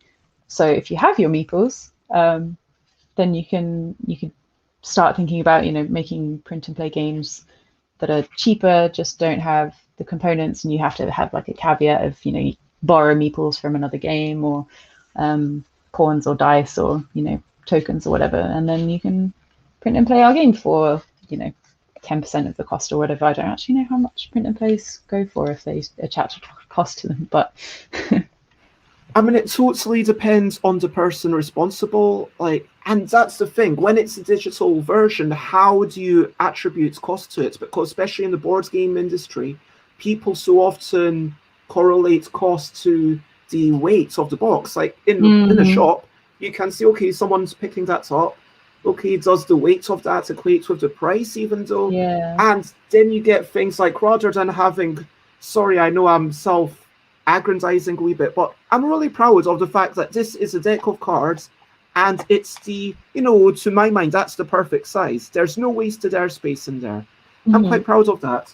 Whereas if you look at even Emperor 54, I think it is, who did Crow's Overkill, in the original version, there's extra airspace, let alone in the US version, where, hey, it's the English version, now we've added airspace. And it kind of shows, okay, sure, the Japanese market, you're more likely to want people who prize having things in a compact box where you get something like point games. But people do equate a big box to more value, which is why you get things that are just a deck of cards in a box 2 or even 4 times the size that it needs to be. But Absolutely. that's different, Smitch. Sorry, I'm going to say Gloomhaven's different because there is actually a lot of stuff in there that's needed for the game. But I'm just talking about, perceived value where it doesn't really mean Mm. anything. Gloomhaven is good because like it actually is heavy and weighty, and so the value that you attribute to that size and that weight is, sort of on the market. But for games that have a lot of airspace, they seem bigger and they seem more valuable. But because, I mean, even, Codenames, I absolutely love that game, but there is so much space in the Codenames box. I assume it's for expansions and so on, but it could be a lot smaller. It's because having a box of a specific size off the shelf, by which I mean something that the manufacturer's already made, is marginally cheaper. Also, retailers like that. It gives you more shelf presence on a retailer. That's the big reason. Shelf presence in a retailer. Absolutely. That is the reason. And then you've got someone like Tim Fowers, who I appreciate is trying to buck against that. Do you want to see a shelf presence? Look at that one. Tokyo Sidekick. That's my shelf presence, baby. It's full too. It's not got much airspace. So Designer Cardboard says, I'm looking at itch.io now, and print and play seem to range in price between $1 and $20. Okay. And yeah, for myself, like I made a print and play version of the L deck, and because of all the design work that's going into every year, I'm making a new game for the L deck. That's available for free for everyone. And so for the deluxe version, I actually decided, okay, I'm going to set the price of that to a $5. But I understand not everyone can afford that, especially if I'm doing print and play. So I said, okay, let's make a Comic Sans version. I paid someone else to make a Comic Sans version for me. Honestly, I've not sold enough copies to make back the amount that I paid. But they spent a couple of hours, and it's actually a really nicely done Comic Sans version, but it's Comic Sans. But and that costs £1. But until things are back to normal, as I'm calling it, during times of COVID, I've halved all those prices. So right now you can get it for 50p or £2.50. Nice. But that's just for me. And hello, Monique. It is super lovely to see you. And we're chatting to Maisy. I'm going to put up the banner again. So Maisy's a Japanese to English translator, not the other way around, because you need to be you need to be really good in the target language. But anyway, let's talk about falling in love with board games. Yeah. How did you fall in love with board games? Did you love board games before the Tokyo Game Market? I did. Oh, hi. So I remember playing Uno and Labyrinth in Germany when I was younger. Oh, look at all the love. Yeah, I remember playing. Ooh. That's love from Monique. Oh, hi. Yeah, so I remember playing Labyrinth and Uno and stuff in Germany when I was younger. And also known as the Amazing Labyrinth, the one where you push things around and it's actually deceptively tricky. Yeah. And I used to play Game of Life with my dad, sometimes Yahtzee with my nan. We played Monopoly sometimes, but it wasn't really a favorite. We also played a lot of chess. I'm absolutely abysmal at chess, but I still enjoy it anyway. And then, yeah, so I've always kind of played them, but when I went to Game Market and here and sort of saw the breadth and passion of everything that was going on, it just kind of opened my eyes to, there's this whole new board game world that I haven't immersed myself in yet. And from the person that I was working for at that market, he does little matchbox games that they're just like fantastic travel games, but then there's also bigger box games and so on. And the weight of the game. I've always loved collecting books, so I have ridiculous amounts of books back home in England, and then board games is like a natural progression in my mind. So I've now got shelves of board games instead of books. I left all my books at home in England, and I needed something to replace them. And I love that you can collect all sorts of different, types of ones. Like we've got like a little section here for reptile based games, and then Mitch likes to collect one frog game, at least one frog or reptile game from every game market. Wow. Just like being able to play them in a big group and stuff, because that's something that you don't get to do too often here, is have a lot of people around to your house. So having that excuse to make people come around was really nice as well.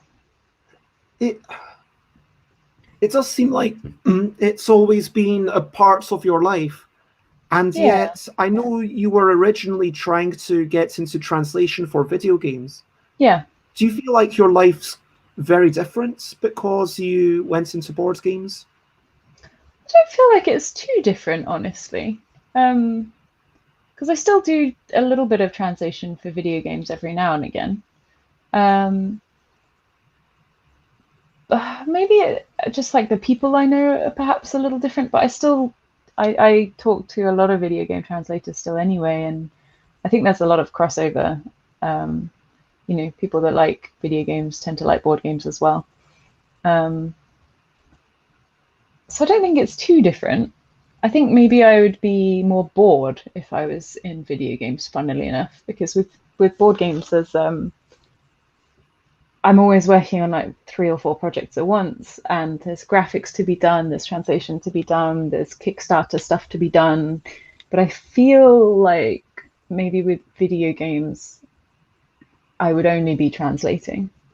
I mean, there's the potential of maybe doing QA or PM stuff at the same time, but yeah, I have a feeling that my breadth of projects would be smaller.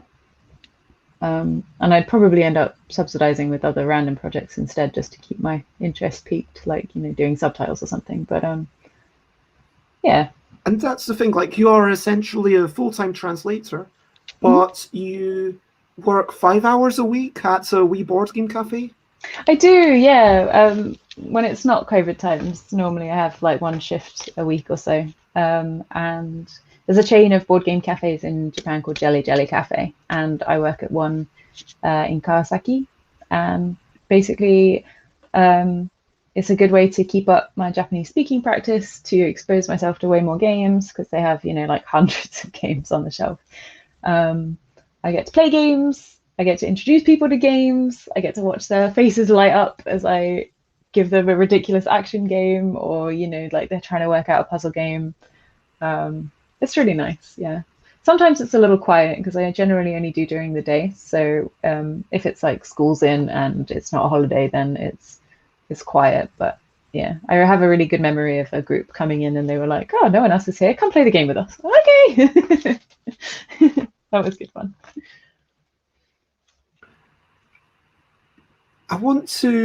I agree. Like, I had so much fun working at Drafts for a month, and it was basically because if I could have worked less, I would have carried on working there. But it was when I was having to close up, and so I got home maybe 11:30, and then the next morning I had to be up at like 5:30 because I had to head out to convention. It wasn't because they had given me terrible shifts, which did happen at a totally different retail job.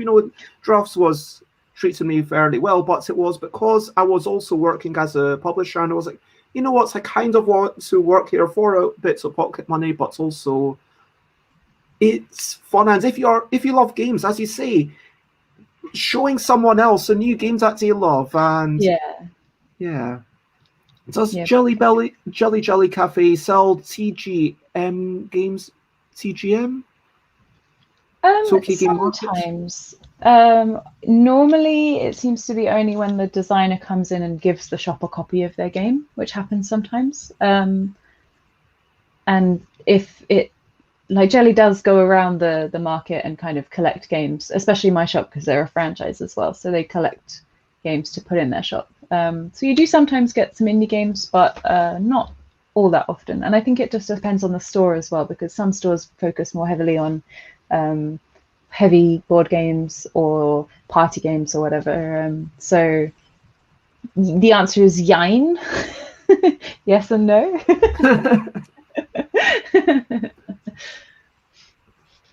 And so much love to Monique. I mean, I guess it must be 6:45, something like that. But even though we're going to have you back on to talk about translation properly, I want to just flick through some of these pictures that you've got on your website from this translated book. And I just want to acknowledge that digging around your website, some of these articles are just wonderful, talking about the nature of changing figures of speech, like nipping it in the bud, adding that. And yeah, what's something that makes you proud with your translation work? Oh, I think I have a good ability to kind of work with the words in like a what's the word?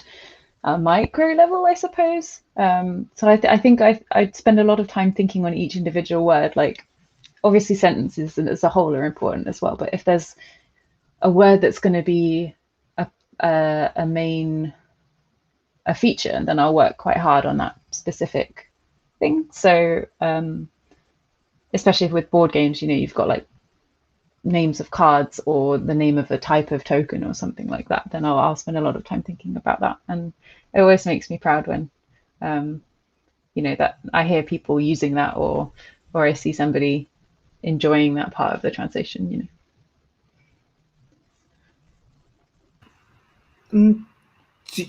Does your desire to have variety go into doing lots of projects concurrently, or do you tend Yeah, I'm one of those people that doesn't say no to things very easily.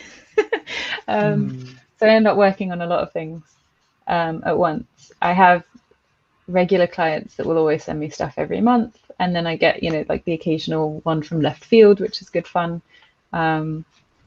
And having so many different ones at a time just, you know, keeps me from getting, I guess, uninspired, I suppose. Let me just this was one of my favorite pieces that you'd written about actually going through everything and saying, okay, this is what it means, this is how I chose to translate it, and, you know, giving us an insight into the nuance of everything that's going on. Oh, I'm glad you liked it. And of course, this article as well, you know, definitely check it out. And let's have a wee peek at some of the pictures of. So you say that this person's like making practically a game a month? Oh yeah, sometimes two. Wow. How I mean, how do people afford to buy all these games? Well, these ones, let me show you them actually. They're only little tiny babies. Oh no, I'm throwing things on the floor. Oh, this is not how one should carry games. Oh my gosh! Oh my gosh! So yeah, these are. Wait, where's the camera? There's like a bunch of them, and then these as well. I can almost build a fort out of them. That's actually my goal, is to have so many translated games that I can build a fort. But these ones are only 500 yen. Which is about £2.50? Yeah, £2, £3, something like that. So these ones are really not that unaffordable, and some of them, like this is a full werewolf game. Oh yay, Mandy got hers. Some of them are just like little bonus games that circus skills. So there's a thing called cigar boxes, where you essentially, like, you take the boxes like this, and then you try and spin the middle one and catch it again. Oh, that's the first time I've actually done it. I was about to say, I've been trying to do that for ages. Oh my gosh, that was actually the first time you ever did it. Every other time it's gone horribly. Oh my gosh, wow. We are making history, and we've caught it on camera. Yeah. So if you ever want to check that out, that is at the 1 hour 49 minutes mark. I now have a new circus skill. Yep. So But yeah, No, some of them are just congratulations. Yeah. thank you. Some of them are bonus games and stuff. See, So chat is just exploding with applause. thanks everyone. I did it. And if you want, I do have a command ! Clap if people want to. Cute. I'm That's not great. ever got the hand of cigar box, but Yeah, that's didn't really spend hard. much time on it. I hope someone, yeah, if you're on Twitch, you can make a clip. Oh, I'd love And a so- GIF. I've never had a GIF of me before. Oh, cute. I love that clapping. That's great. Thanks, Oh, everyone. no, I don't like that idea. Sorry, Ladder Noir. I'm going to veto that idea. What, a GIF? No. Ladder Noir says we just end the stream now that you've managed to do it. Because it's like nothing else in this stream is going to be as good as that. I think we might surprise you yet. But yeah, so this is almost like a print and play game that's been done by someone. So they're full games. A lot of them are crowdfunded right now. So the designer will make the game, but then crowdfund it to print the amount. And especially since COVID, like, he hasn't been able to have a booth and so on. But yeah, some of them are full games. Like, this is one of the original ones, but this is a new version of it. And then some of them, like this one, are kind of bonus games that come with the crowdfunders, so they're a bit simpler. Ones like this is a full-on werewolf game, and honestly, like, when you open it, the box is just absolutely packed. Like, there's rules coming out of the thing, and then there's like loads of really thick, nice cards, and then you've got your little tokens as well. You can fit so much in these. How does the person? So okay, so firstly, I want to know how these are produced. In what quantities are they produced? Are they printed on a home printer, or are they printed to large quantities? Or I think at the moment he prints them at home. I actually don't know. I haven't asked, but the impression that I get is that would this person be? Do they speak English well enough to potentially come on for an interview? Maybe. I don't think so. But I will ask, because that could be fun. But I could do my best at trying to interpret for you if you want. It will be probably terrible, but I could try. So if you've got such tiny boxes, I'm imagining language independent components. And usually, yes. 2 sheets of paper, one Japanese, one in English? Yes, yeah, usually. So this one, the one that you had the photo of up earlier, this is the Japanese side of the game mat, and then the English is on the other side, and it's exactly the same with the cards. They have the Japanese on one side, and then, because they're open cards, this one, and then you can have the English on the other, which is great. This one, Wedding Ring, again, is a pretty language independent game because it's just numbers on the cards. So you've just got something like that, and then the other component is like the rings, and the sheet that you can use is, again, English on one side, I don't know if it's for focus, and then Japanese on the other. So usually, yeah, they're all pretty language independent, except for the rule sheet. And they're so good for just like travel games, these ones. Like this one's called Pizza on Fire. The idea is that it's basically a blackjack game. You're trying to get up to the exact number of the pizza, and then you take the token as a point, and then the next number is different. Possibly my favorite one is the one about cats. You're a cat stamp collector. Oh, I've got look at this mess of boxes on my table right now. So you have all of these cards, and it's essentially a bluffing game, where you have to try and figure out what stamp you think is going to be worth the most, and then trade them with other people, but you can lie about which ones you're going to trade. This one's a great one. I like this one a lot. Yeah. So yes, all language independent except for the rules where there's 2 sheets. To answer your question in a very long way. That is pretty awesome. Nicholas says, if one could test all the time, one could produce simple games quite fast. The rate this designer has is absolutely baffling in any case. Yeah. You know what? I know yeah, this is the thing. Like, obviously, there's time zones, and whatever time I do this show, it's going to be good for some people, bad for some people. Like, if I did it at 6 p.m. UK time, that would be better for Americans, but it would be worse for, some people in the Asias, Australia, those sorts of time zone new people. You know what I mean? But yeah, I was just thinking of Beluga Bliss, who for a short period of time did a game a week, but Oh, then wow. they stopped after 5 weeks. I So bet that was burnout. yeah, and Hal has done a wee clip that's super awesome. Oh, Of you, and you only get the thing, so it's bots. So you've amazing. got a Thank wee you. clip of you on Twitch doing the thing, so that is hopefully going to stay up forever. Oh, I love it. I'm going to copy that. I'm going to send it to everyone I know. Thank you very much. Let's talk very quickly, because this is the point where I've normally started wrapping up and everything.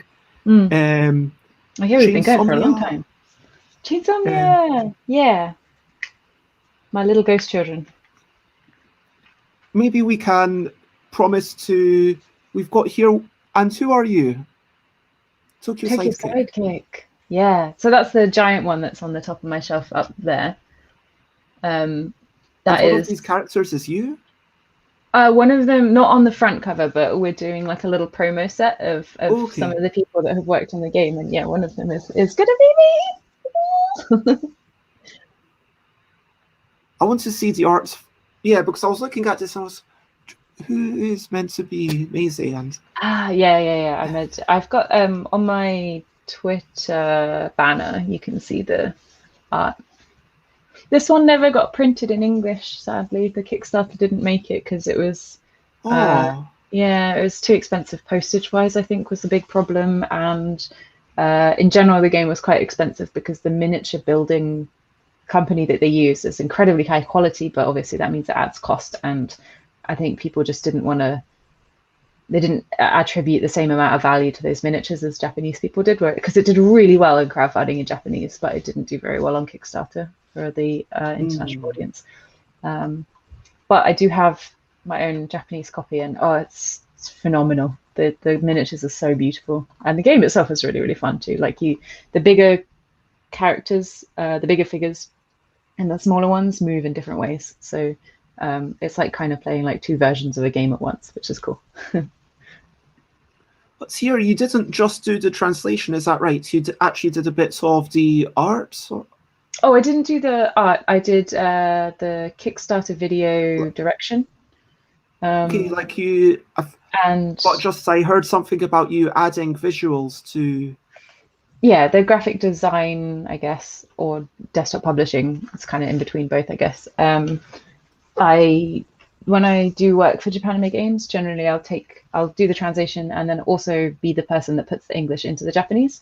And for Chainsomnia in particular, we rearranged the rulebook quite a lot. So I did all of that rearranging, and we changed the box size as well, so kind of changed the layout.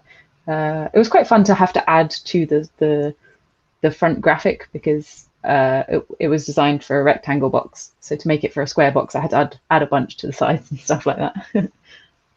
And Nicholas saying that, yeah, the minis do look amazing, agreed. And thank you, Rob, who posted a clip to the Discord for posterity. And so if anyone wants to check out the Discord, go to stuffbybez.com/Discord, where there's a wee chat for chats about the stream. You can also chat about game design or share cool stuff or all sorts of things. It's just nice vibes. And of course, there's this book which is available to buy, apparently hardcover, $14.99, or you can buy it used from $14.19. So it feels like you might as well. 80p. Let me show you. You're saving 80 pence. I got it here.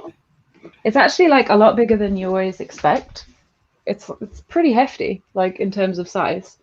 I thought it was going to be small. Show us the spine. That spine looks very nice. Yeah, I don't know how to make it focus, but it's upside down. It's string. Nice. Oh my gosh. It's very fancy. And then look at that embossing and that gold stamping. The looks like pages hot gold. themselves are like weird Does that make double pages. you happier with the end results when you've got like a beautiful object? So it's not just, hey, I did a good job, but Yes. I did a good job and it's part of this beautiful production. Yes, that makes me very, very happy to be able to to get the thing after I've finished with it. It's just like, oh, I love it. I'm like very what's the word? I guess show offy. I don't know, but I have like all the games that I've worked on this like top part of the shelf there because I love it. It makes me happy. I want to build a fort out of all of the board games I've worked on at the end of my career. I want to have a human-sized board game fort. You know, there was that challenge recently with the heights, like my height in board games. I want to do that, but all around. Like Lego. I think I was very impressed by Dave Turksey, who I think is one of the very few people around, who was actually able to build their heights out of games that they had worked on. Oh, that's awesome. I think if I stacked mine end to end, it might work, but not side to side. I was considering doing like a lot of the same game, but then I'd have to get them all back into the box, like into the crates again. I was like, maybe I do. And also it would be like stacking all these tiny boxes. How high could I actually make it before it was completely unstable and it was just toppling over? Well, you could do like, you know, a base. So you could sort of pyramid it, and Anyway, and Nicholas says that's traditional Japanese book binding for you. Love those. Funnily enough, this is actually Chinese. Apparently, they've gone with a Chinese binding. I think this is the only one in this series, or maybe like one of the fewer ones in the series that's not a Chinese one. So they have other ones like the Art of War and stuff in this binding way as well. I'm going to firstly, I'm going to wrap up, if I may, all the translation stuff. Hopefully we can get to another time, but with some very quick questions that I'm sorry to put you on the spot. I'm going to ask about rabbits, cheese, and contortion. Rabbit, cheese, and contortion. Okay. So firstly, why are rabbits great? Look at their little bunny bums. The poofy little bunny bum bit at the back. And have you ever seen them eating from underneath? They've got like the little mouth that does the little thing, and it's so soft. You just want to poke it. It's so cute. And then when they come over and they lick you, and it's just like they're like lip, lip, lip, lip, lip, lip, like they're trying to clean you, but it's not really that wet, and it's great. Also, they're very clean. Little bunny poops. Easiest thing to clean up ever. Have you tried cleaning up cat poop, cone of crumpets? I know that you have problems with this. Yeah, I have cleaned up. Yeah, I've cleaned up cat sick. But don't rabbits sometimes make mess? Like, don't rabbits sometimes get sick and make mess? Ours did near the end. Yeah, she didn't eat too many things actually. She was very good. She had a thing for paper and cardboard, so we just gave her boxes and she was fine. Oh, rabbit cheese, that does not sound good. Maybe, how would you milk a rabbit? Just squeeze the whole thing. And so, yeah, talking about cheese. Yes. What's your favorite type of cheese? Oh, and what's the best? I do love a bit of camembert. I'm actually thinking of animals. Like, I've only had milk from goats or cows or humans. Like, technically, when I was very young, I was breastfed. But I've only had cheese from goats or cows. Oh, no, I've had sheep's cheese, I think, as well. Although that's a rarity. I've only had sheep's cheese a couple of times. But I don't know if I've ever had goat's cheese as an adult anyway. I probably had it as a kid, but I don't think I've had it. Oh, goat's cheese is so good. Goat's cheese is just more flavorful, and it's like all the flavors going on, the little sharpness, the little sourness, the creaminess. Yeah, it's all so good. And oh yeah, Rob, because of the lag, you wrote this before I actually said yes. This is the way the lag goes. Mitch says, "Dad's jokes. That's my favorite cheese." I like that. Oh, come on, Rob, can you give Mitch like 100 points. Give Mitch 100 points. This is the kind of behavior I want to encourage. Whale cheese. I have no idea what you mean. Cheese in games. Cheese in games, yeah. Mongolian mare cheese or yogurt. Oh, feta is usually made from sheep's milk. Interesting. Oh, and actually, mozzarella is made from buffalo milk, I believe. Ah, okay, yeah. Yeah, I've heard that. So, camembert. Halloumi. I've decided halloumi is my favorite. But okay, that's the difference between Japan and England. Japan sucks at cheese. Sorry, this is just incredible because this is parallel thoughts. Because you typed that just after I had said it, but before you had heard me saying it, because between me speaking and it going on to Twitch, there's like maybe a 5-second delay or something. And this is, we talk about parallel design in board games, but yeah, that's just amazing. Anyway, and so finally, the things that I wanted to talk about is contortion. Why contortion and what attracts you to that? What's not to love about being ridiculously bendy? I don't know, really. Well, I don't know. I used to play, so I used to do gymnastics when I was a kid, and I was always quite naturally flexible. And when I was bored, I would get my dad to say, can you, like, to challenge me? Can you put your foot on your head? Can you get your elbow behind your back while you're also standing on one leg, kind of thing? So I always used to do that sort of thing. And then when I saw contortion in the circus, and it's just like this whole other level, and it's incredible. And I've always wanted to kind of get to that, like having your feet over your head while you're lying on your front. Who doesn't want to do that?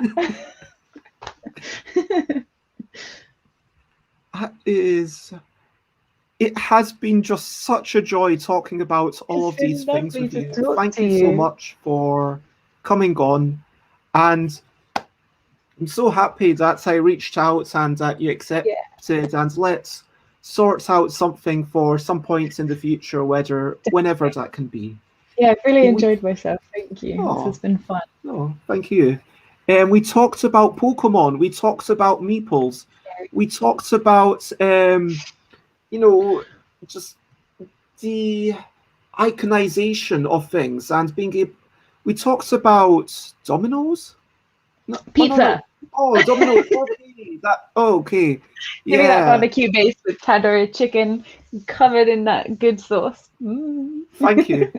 I've totally forgot that. Salt and vinegar. We talked about scouring bananas from existence. We talked about Dragon Quest. We talked about not reading much of Dragon Ball. We talked about Gree, Above and Below, all sorts of games that we've not played, about the sense of you can't play everything.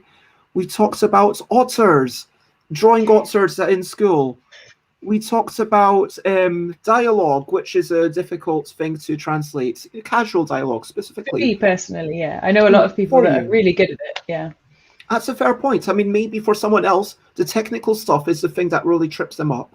Perhaps, yeah. We talked about teachers and encouraging people, even if they're bad at things. Don't say, hey, you didn't try, because that's just going to encourage you more. Never. I want to say, sorry, can I interrupt for just a second? Yeah, please do.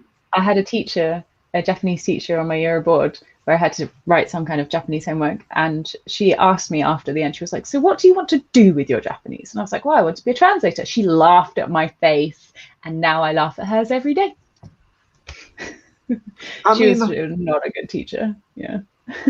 But I got my revenge. It feels, I don't know, I'm not going to say I would be any better, but it doesn't feel great carrying that kind of negativity with you.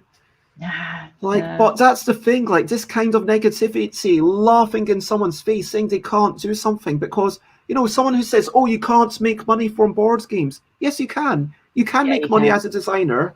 You can make money as a translator. Actually, I should pop that in my book. I'm writing publicly 500 words a day. I'm writing a book about board game design and creation. And so... Oh, that's exciting.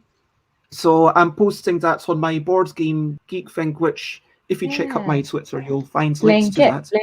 Link it.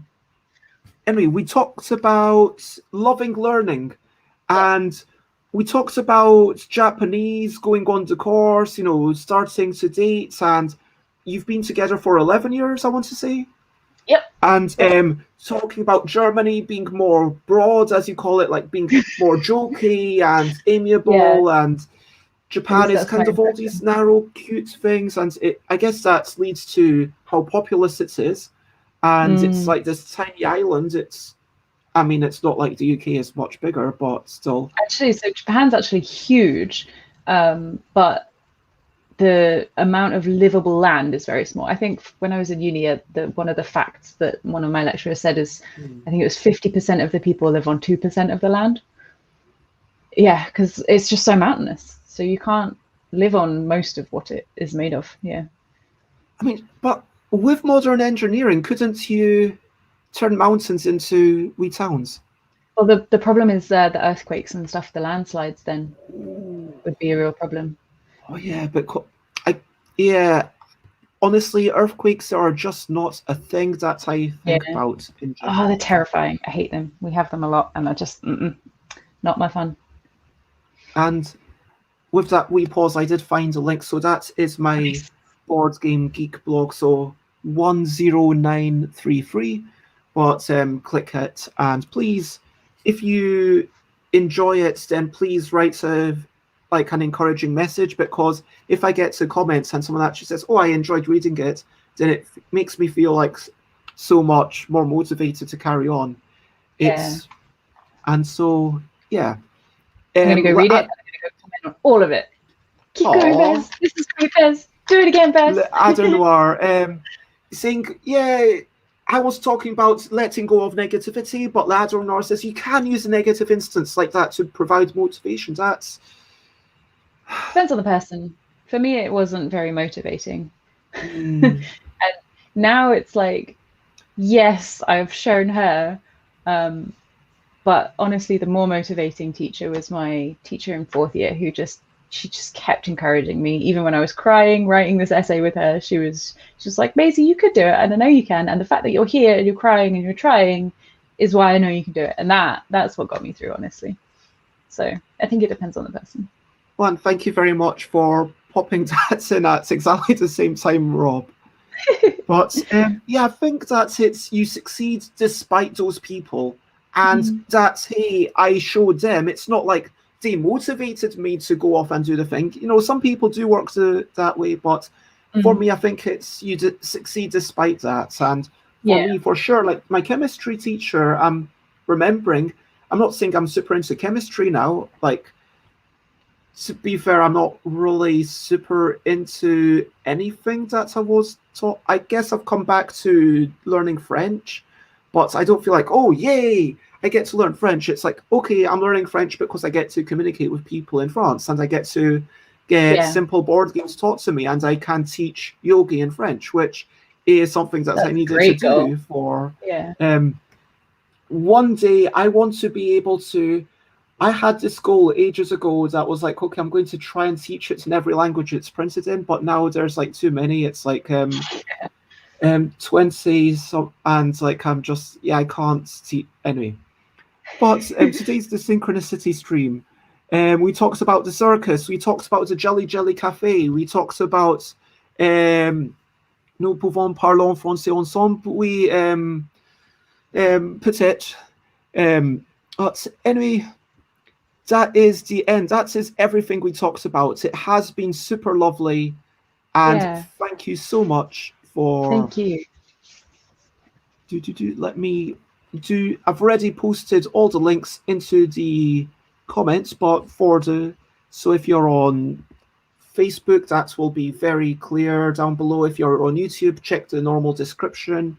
If you're on Twitch, check all of these things. And where do you most like to be found?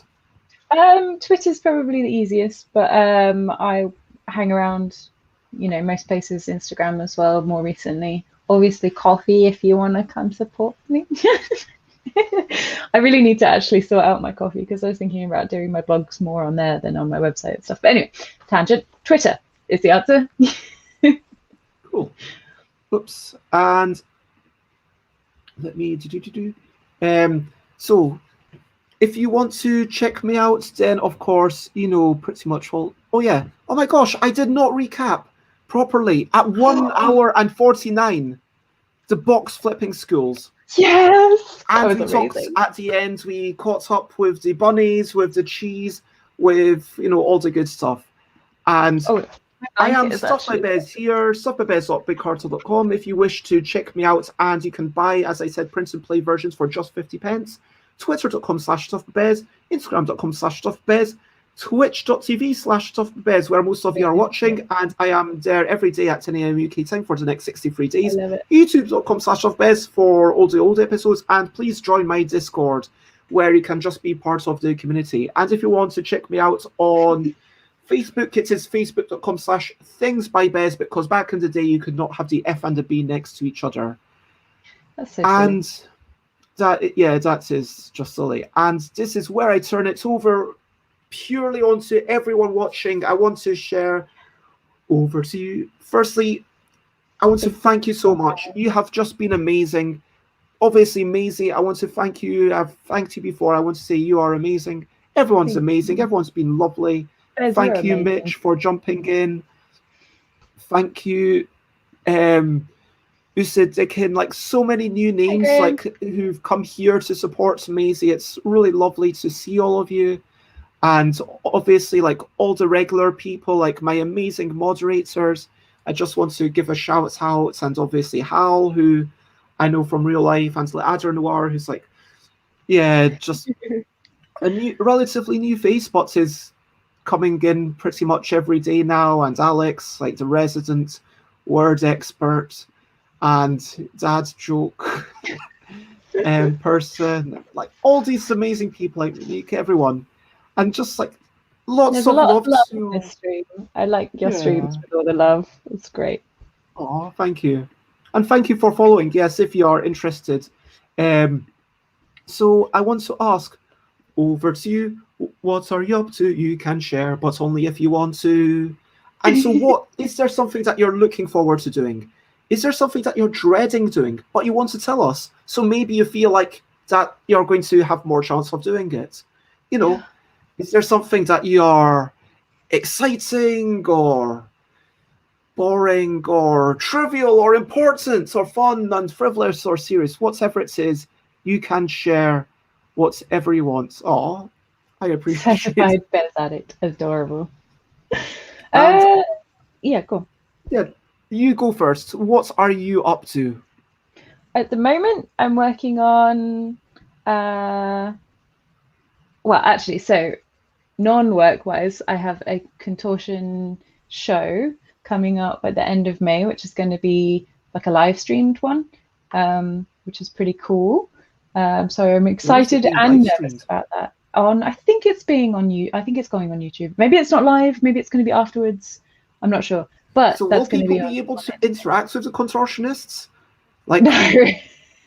like will there be some sort of channel points rewards of, hey, or is it kind that could be fun, like a Simon Says but for contortion? Can you get like the challenge? In all seriousness, like, because live streaming for me, it's all about the interaction. That's what, and when you go to musician stream, and I would love to write enough songs that I have enough original songs that, and songs that I know are way out of the public domain, that I can just put them on YouTube and stuff. And honestly, if you know songs that you would like me to sing that are definitely within the public domain, I think there was like Rising Sun Blues was one that was I did a live learn of. If you know any others, then chuck it into the music chat in my Discord. And I think Monday and Tuesday next, Emmy, but I love how people are, hey, get a song request, and then you have this up, and then, hey, we're going to change the music based on channel points. So like if you give these points, I will do the German version rather than the English. I'll do a bad translation into German because, the person is lingual, and or hey, if you spend this much, I will do duck improv. Amadeus does it duck improv, which basically means Amadeus makes the noises of a duck instead of voice. And that's awesome. Well, the show might be live, but it's flexible. Beautiful. Plus 100 dad pun points. Oh, Nicholas isn't sufficiently moddy enough. Um, No. I will. One day I will upgrade you to be the super mod that I know you are, Nicholas. Nicholas deserves to be a super mod, but I'm not going to change that just now because we're about to finish up. What reminds me tomorrow during the chaos, and I will change it tomorrow. Planning on playing the Red Cathedral with a couple of friends this evening. I have a physical copy, but we're playing on Tabletopia because COVID. Awesome. Bez's stretching time is like a mini contortion show. Love it. And Rob gives himself 1 point. Just token of appreciation. Yep. If you want to check out my next streams, and I have a full list of all my live appearances. So that's basically 8 times a week on my own channel and occasionally on other people's. So for the next week, tomorrow is all about chaos and just having a lovely chat. Saturday, I'm mentoring Dutch Yoda, so we're going to talk about Kickstarter, where Dutch Yoda's been working on a print and play game and is getting it onto Kickstarter. Sunday, I am super excited because I am having Serenity and we're going to talk about Netrunner, which is now its second rebirth. So it's third iteration. So it started off designed, I think, 93 by Richard Garfield, and then 2012 by Fantasy Flight Games, and now it's been rebirthed again by Project Nisei, and I'm really interested to see what they're planning to change, how that's going to go. On 12th, it's going to be Chaotic Shenanigans. I don't know what's going to happen. I might even play a video game. Who knows? Musical Shenanigans on Tuesday, where I will just be playing the piano for the whole thing. I say the piano, I mean the keyboard. Game making, that's going to be me working with Rita and Tiz, and marketing on Thursday. And generally, specifically for today, I'm just going to be doing some writing. If I've got the energy, I will try and upload a few different things to Board Game Geek that should definitely be up on Board Game Geek. For example, Invisible and Bidabel, which were the contest winners. I believe that's, all the contest winners should be up on Board Game Geek. What else? I'm going to obviously do my daily wee bits of writing and hopefully get a chance to spend a wee bit of time with family. I might even do a tiny bit of playtesting of Dinosaurs Love Spicy Pies, one last test before I send the rules back to Rita. I might also play a bit of Cluedo, which we have played, and even though it came from the same era as Risk and Monopoly and Trivial Pursuit, I'm going to say out of those 4 games, only one of them has actually, for me, stood the test of time, which is Cluedo. I honestly believe that Cluedo is a good game. Yeah, I enjoyed Cluedo. I had a Harry Potter version of it as well, which had like a little bit of kind of roll and move stuff, and then Peeves, the ghost, would mess with you. Oh, I liked that game a lot. So hello, Panic Games. Thank you for jumping in. It's lovely to see you.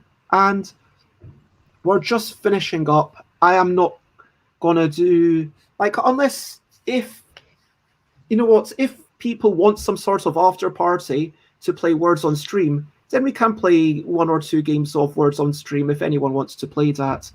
But for now, spread the word. And actually, do you think we should? You don't have to be here for the after party. The after party is just, we've had a lovely interview. Now let's play some Words on Stream. Should we do it?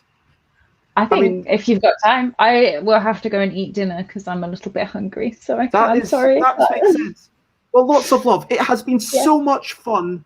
It has been a lot of fun. Thank you. Let's talk on Twitter. You've got my calendar. My calendar for public appearances is actually public appearances. Sorry, that sounds kind of grandiose. Although, having said that, with my calendar, when we get to actual conventions, I am going to start putting conventions in there again, because why not? One calendar to rule them all, one calendar to bind them, one calendar to find the events, and in the Google Calendar find them. And anyway. Beautifully done. I appreciate that. Well translated into Google Calendar. The Adder Noir is 1 vote for Words on Stream. That's me convinced.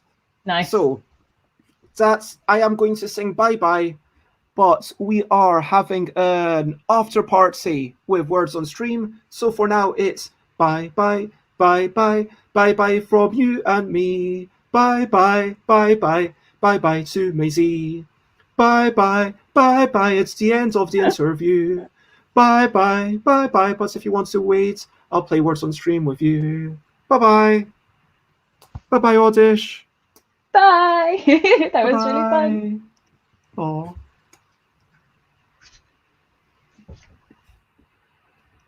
And yeah, that was super lovely. And thank you so much to Maisy for being such a lovely, lovely guest. And there's Goffer, bye bye. And cheers, Oddish. Sayonara, sayonara. Oh my gosh, if only I'd put that in. And Rob saying, bye all, bye.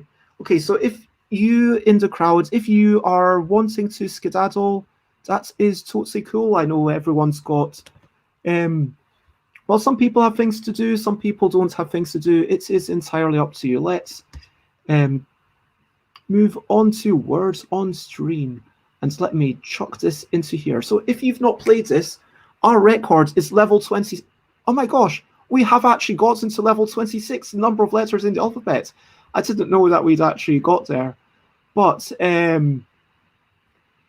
yeah, that's totally fair, Nicholas. You've got to lurk. What you do is let me actually and yes, you can just close the tab. Let me just and bye again, Maisy.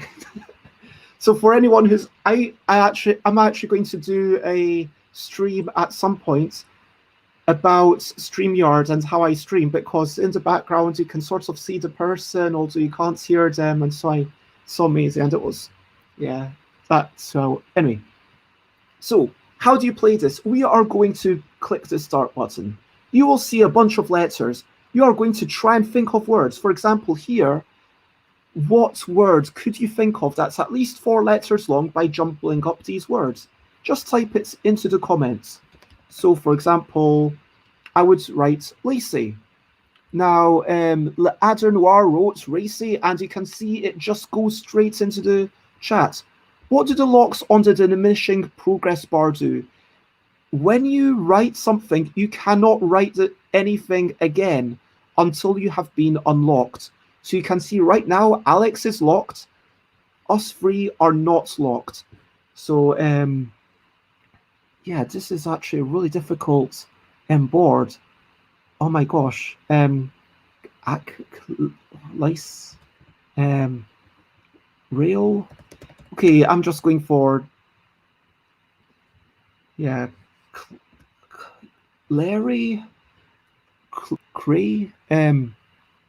Cray's apparently not a word. Lyric, good word. Racy, we've already got that, but good shout, designer cardboard. So it's just a case of typing things into the chat.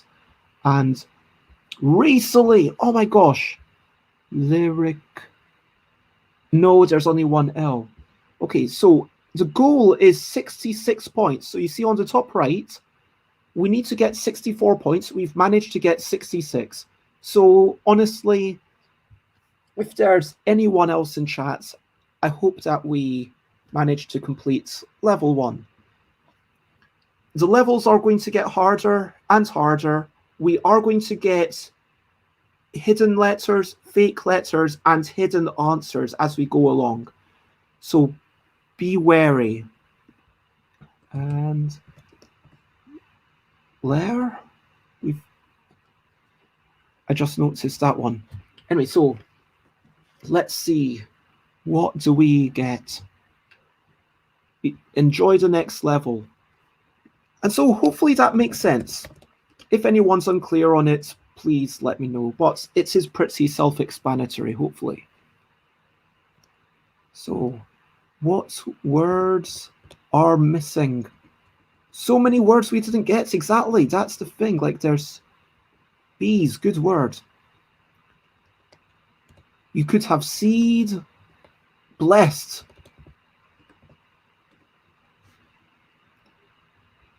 Beads. So Goffer, try beads again, because you were locked at that point. And so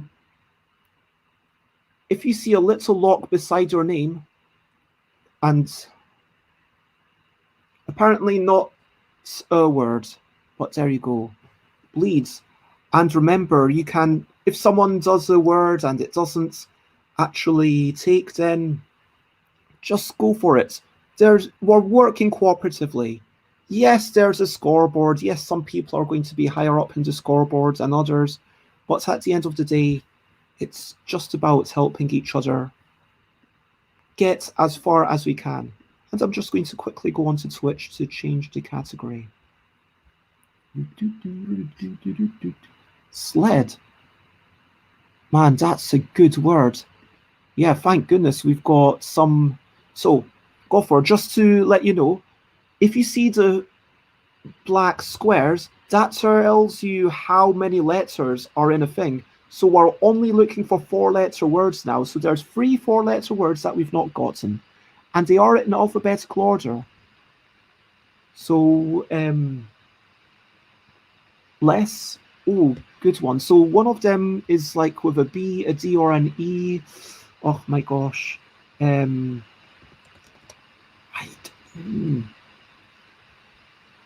Lee's. Oh, yes. Lee's. It must have been Lee's. That was such a good shout.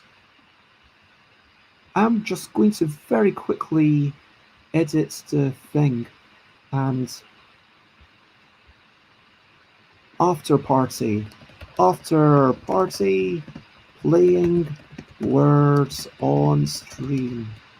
Just changing my thing and change the category to words on stream, because I like to keep the Twitch thing what we are currently doing. So let us now continue and see how we get on.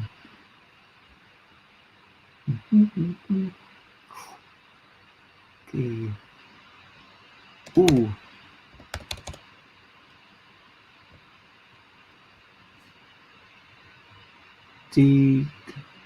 Oh no, there's only 2 E's. Okay,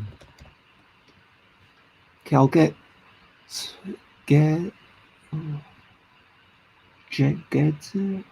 dredge. I just want to applaud the resident word experts. I mean, Alex, just to note, like, there was this time on so Chris runs this Twitch account for the LDEC, and Alex comes up with this amazing word and says, "Oh, I didn't do so well this week," and it's no, you are always amazing. Come on, Alex, you're just edged. Yeah, I would have thought that edged was a. Oh, maybe is that because you were locked out? I would have thought that edged is a. Oh, it did. Sorry, edger, like someone who edges towards things. Really? Wow, that's the word, I guess. Edger. Yeah, a person who puts an edge on a garment. Huh. An American English word. So we've got one final word. It might start with E, or yeah, it could start with any of these letters. It's definitely 4 letters. Geed.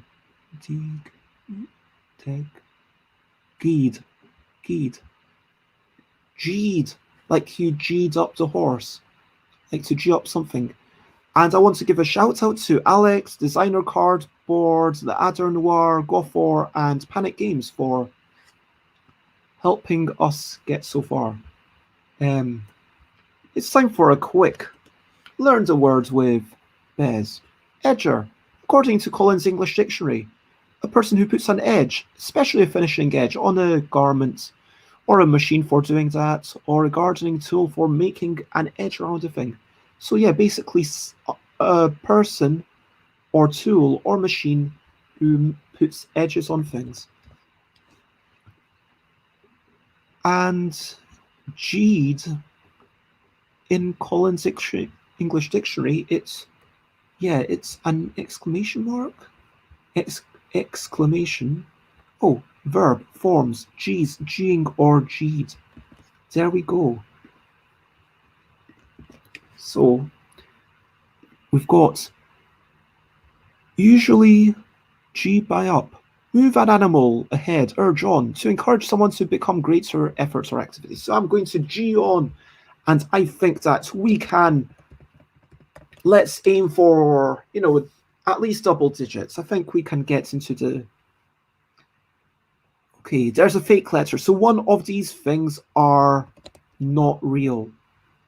Nope. All of the letters in nope are true, which means that Pone and Hulalimine, it is lovely to see you. And open, poge. I'm not familiar with that word poge, but if that is a real word, then that would mean that the G, P-O-G-E, poge, pawn, peon, pigeon. Okay, yeah, Alex. And because we managed to get the goal, all of the fake letters and any hidden letters, if they were there, are becoming visible. Just to explain the game to people who haven't played before. Poke, tick, poke, pipe, knipe. Oping. Oh, pong. Good word. What's oping? I mean, I'm not saying that's not a good word. That's like a great word, but it's just apparently it's an old-fashioned poetic word for open. Oping. To ope. We oped the door. And go. Gone. Nice. Alex and Lemaine and Ador Noir basically just all getting it at the same time. We've already talked about, these sorts of confluences, but great stuff, everyone. Continue. Let's see how we get on. Ooh. Okay.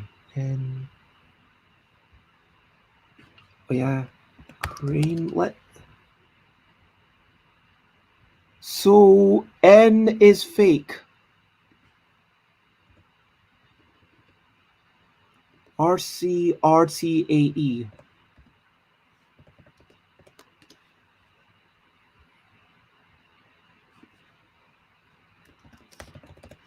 I think, is this a word?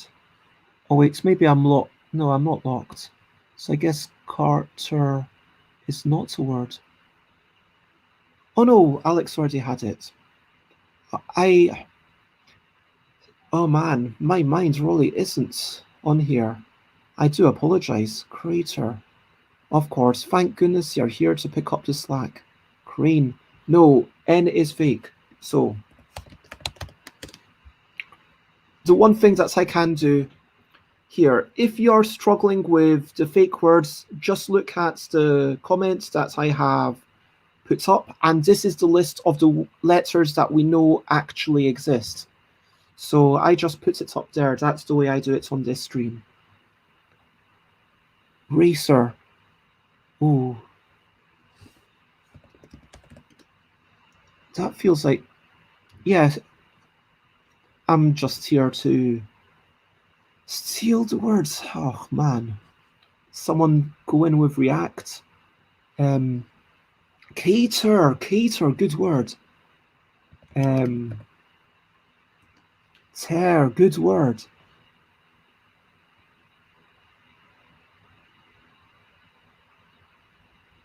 React? Why does react not work?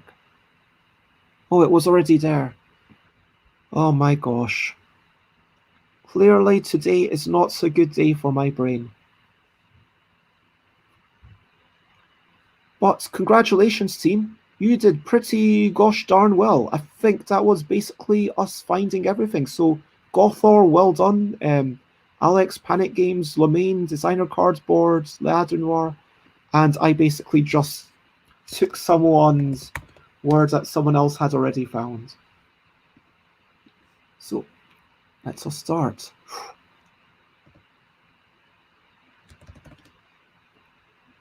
Okay, so pert, those letters are not fake.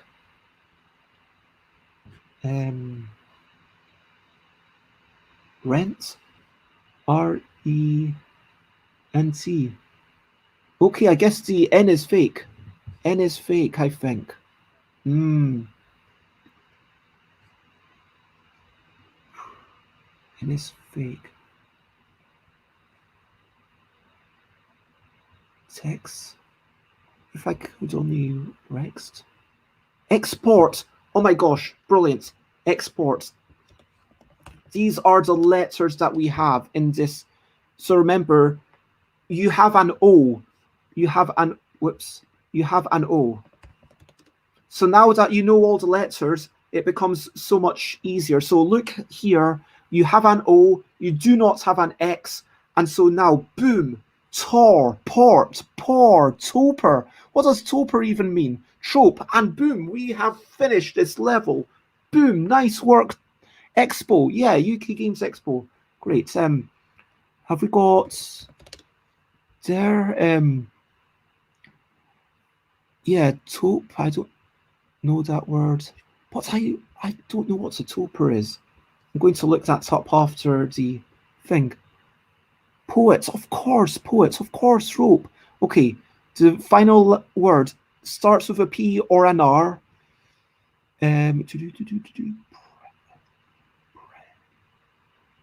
Repo, nice. And remember, designer cardboard, there was no N. So once we've passed the level, the orange ones are fake, and I think the yellow ones are the hidden ones. But remember, look at what I put here, because I'm going to try and put it, where was it? Yeah, when someone actually manages to find a word, I will try and put it down there so that you can see it. Does Alex have a dictionary for a brain? Pretty much.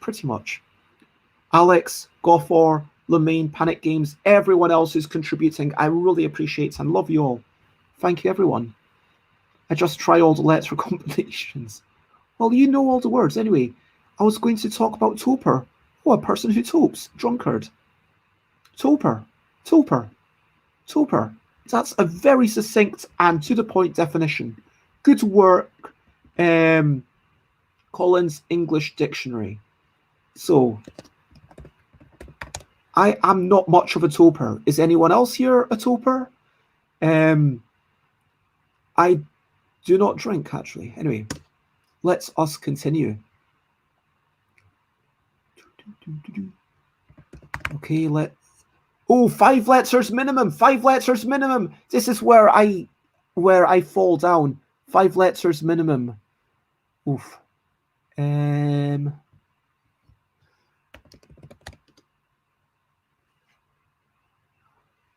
See, anoint, well done. Anoint is definitely there, which means auntie.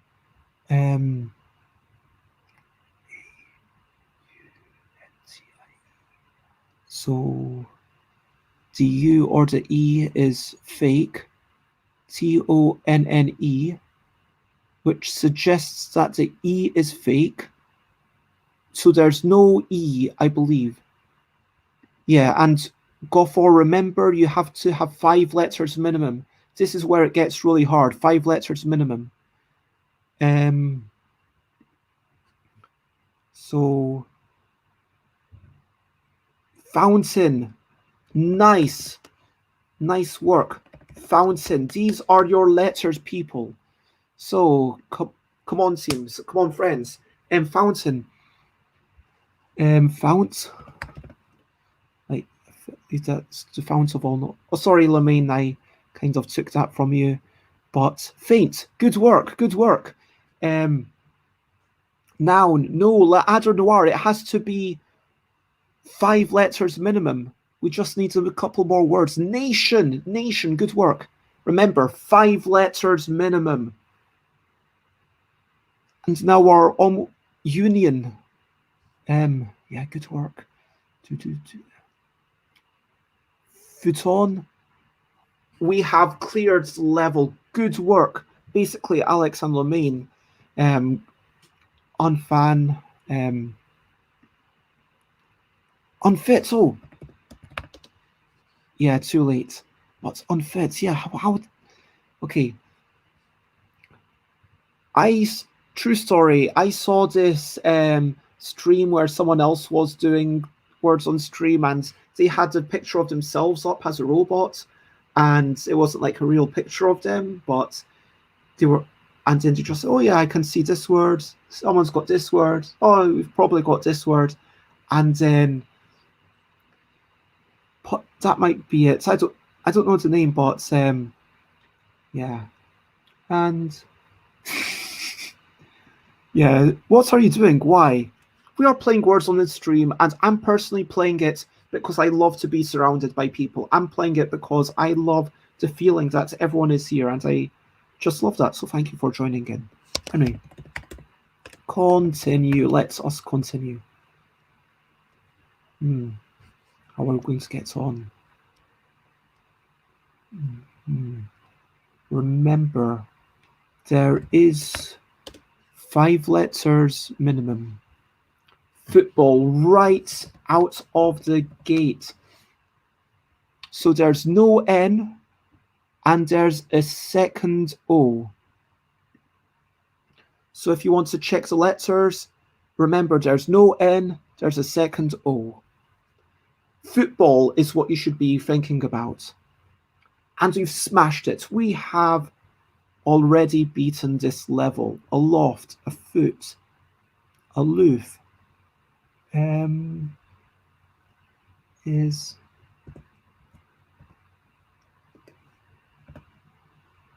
oh, we've already got that.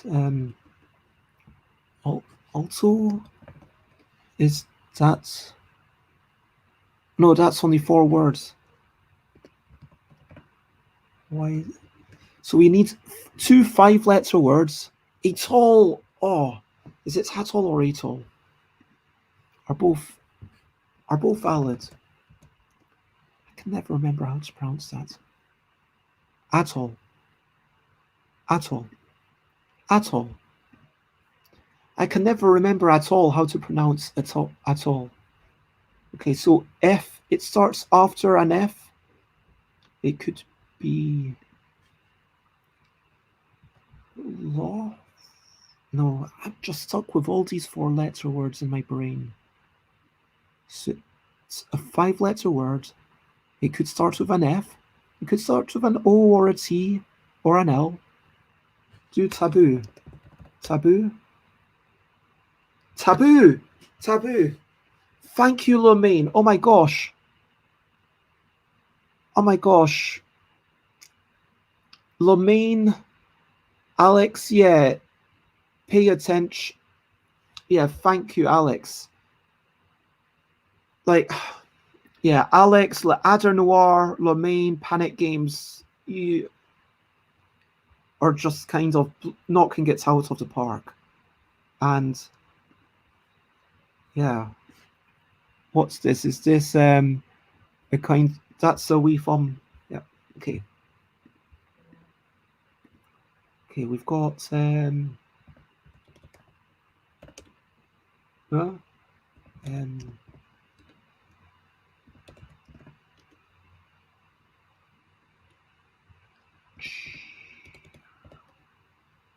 okay, cheerful.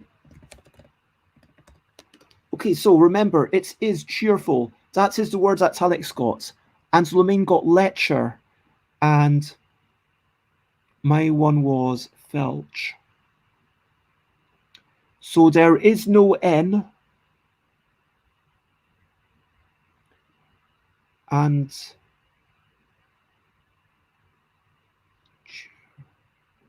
anyway, we've got, yeah, cheer, fueler, euchre. Good word. Lamaine does euchre. I'm just going to, yeah, shout out the words as they get put in. Fueler. Why did fueler not work? Let me fueler.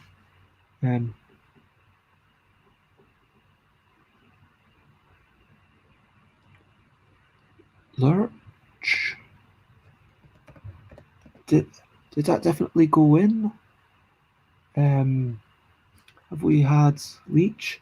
Refuel. That is a good one. Ulcer. Oh man. Okay, so can we find a couple more things? I still feel like Felch, Fletch. Oh, 91 out of 102. So that is where we stopped. You know, that is really good.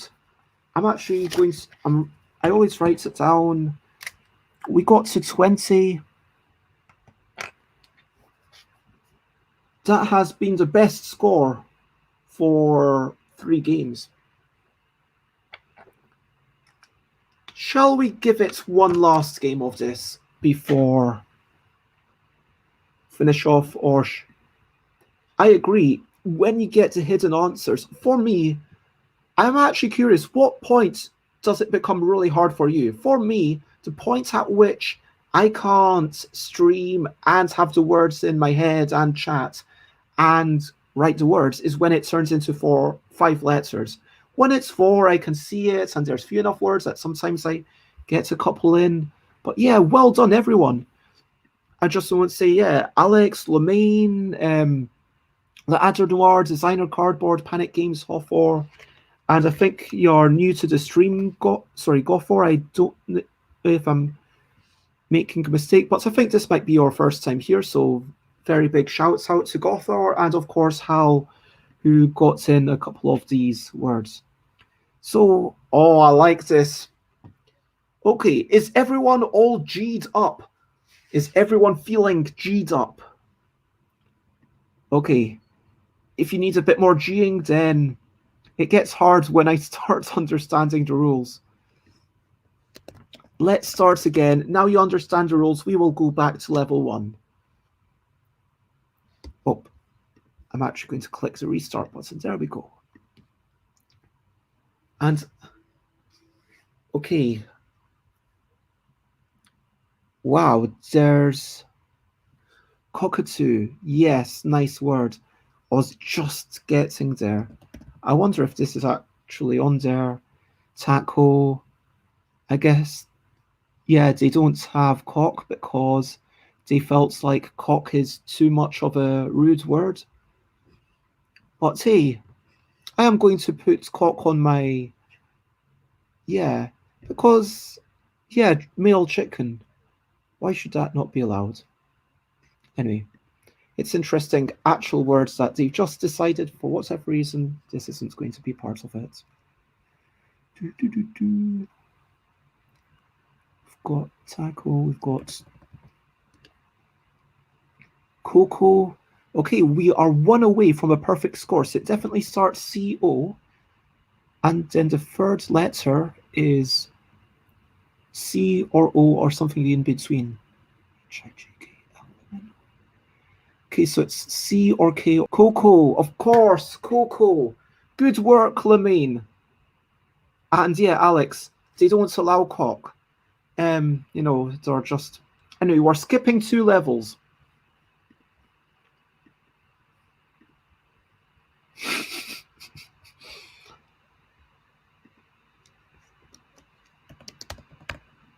I bet they allow hen.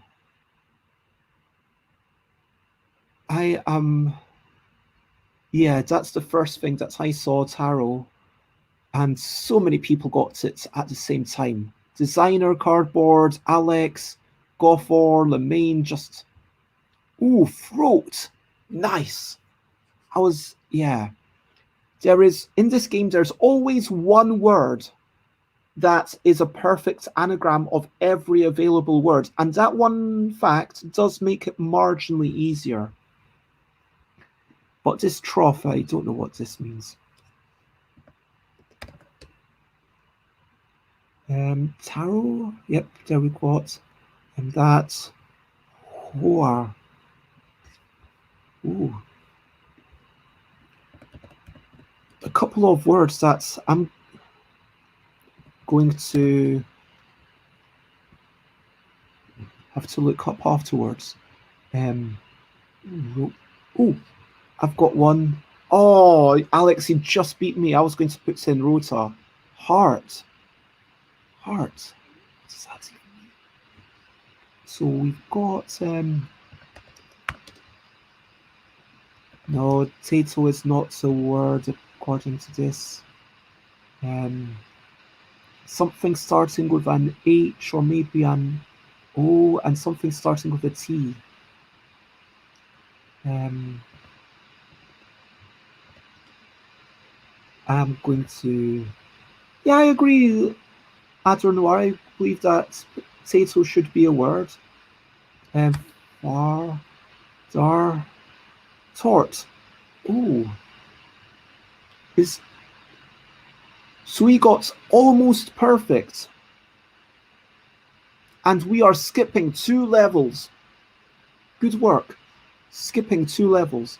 I am actually going to take a wee tiny break to first check out what is T-O-R-T. Is that the same as... Oh. Tort is something that you do or fail to do which harms someone else and for which you can be sued for damages. That's a... or plural. Torts or tort. Wow. That is... I just assumed that it was going to mean the same thing as torts with an E at the end. And then the other word that I didn't know was whore, which is apparently short for hoarfrost, which I don't know what it means, and or a poetic definition of hoary. Now, oh my gosh, I think you misspelt that. If you hit someone with a lemon, it's a I think you meant it tortocitron. No, but in French, tort means tart, doesn't it? But here, tort is something that you do or fail to do, which some feel. Yeah. So yeah, that's nice. Anyway, so this is, sorry, Collins English Dictionary. I like you, but that doesn't tell me anything. But what is hoarfrost? Apparently, hoarfrost is a deposit of needle-like ice crystals. Wow. Formed on the ground by direct condensation at temperatures below freezing point. That's something I've never seen before. And yeah, tort is an old legal term. Hoarfrost in British English. There we go. And hoary is old and familiar. My review of Collins English Dictionary is just continuing to give us, some great definitions. Oh, tart for pie, tort for torts. Thank you. Yeah, that is. And designer cardboard. Reminds me where you live. Do you live in like Australia or somewhere? And over there it gets that cold? That's just wow. And the final word that I wanted to look up, I don't know, is trough. Let's hear this. Oh, it's apparently trough. Trough. Trough. Trough. A pledge or oath of fidelity, especially a betrothal. Huh. Wow, so that's where betrothal comes from, like my betrothed. You are, and wow, New Zealand gets that cold. New Zealand gets below freezing. Wow. Well, I don't want to go there in the winter. I want to. Does Collins have an English for potato? I will look up. Just before we move on, I am fairly sure it would. No, it does not. But there is another completely unrelated word that might be useful later on, which is There isn't even a pronunciation guide for this. Teitu. Teitu. The name given to various species of armadillo. And that is the end of the quick break of learning languages with Bez. And let us now continue on to level 7. I hope it's not been too boring this break, but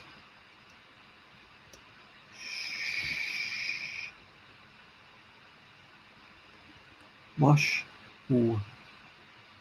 Mouses. Nice. So these are the letters. These are the letters. Ignore everything else. So I'm just moose. I'm going to steal that from. If someone wants to do moose with a double S, then go for it.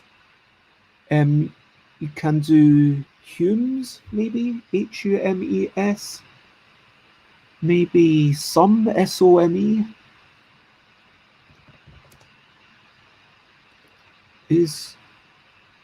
Oh no, H's. Oh, I was talking rubbish.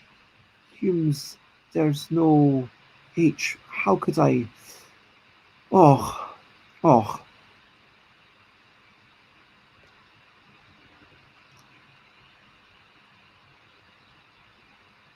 Okay, what other words uses? This is.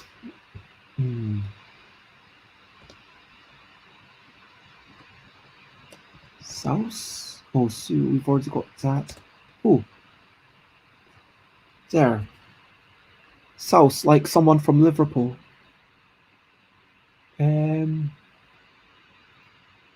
Moss, we already had that, but good work.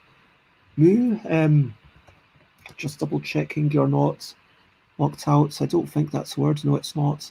I mean, we've done pretty well anyway. Muss up someone's hair. Yeah, you can muss up someone's hair. Like, that means to ruffle, essentially, doesn't it?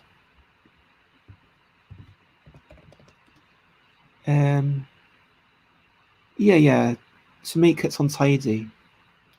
And great work from Alex, Lemaine, Gothor, Le Adrenoir, Designer Cardboards. Great work, everyone, and also anyone else who's just putting in stuff into chat.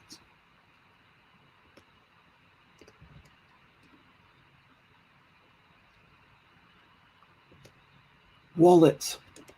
Nice. Okay, so Lemaine and Alex getting that right off the bat. And so ignore the X. We've got well, if someone wants to go for that. So we've only got 4-letter words left. We've got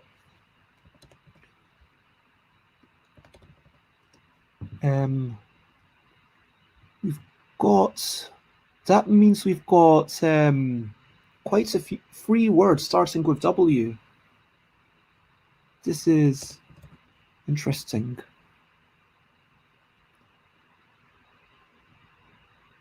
Whale, spelt like that. I wasn't expecting. What does that mean? Ooh, that's an interesting word. Okay, so we've got one more word starting with a W and one more word starting with a T. So T, it's either a, wait, teal, okay. Yep, thank you, Alex. I appreciate that. Yeah, Alex just kind of, because Alex is basically giving us all the words, and if someone says a word and you're like, oh, wait, why didn't that appear? Just take it. Remember, we are collaborating. But Alex is clearly driving the team. I'm getting in a couple of words. I'm not going to lie. I steal all the things. Lemaine, Designer Cardboard, and of course, everyone who's here. But let's talk about. Well, this is a really interesting word.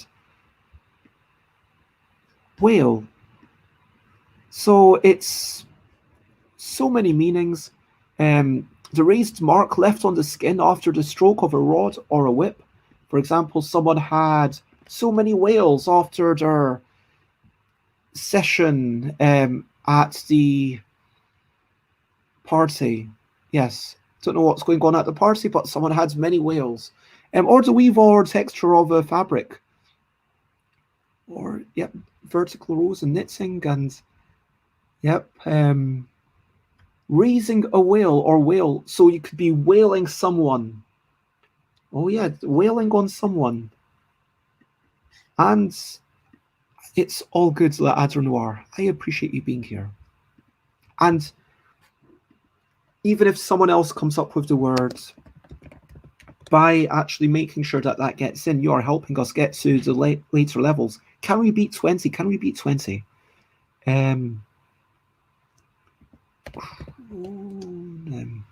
Croon.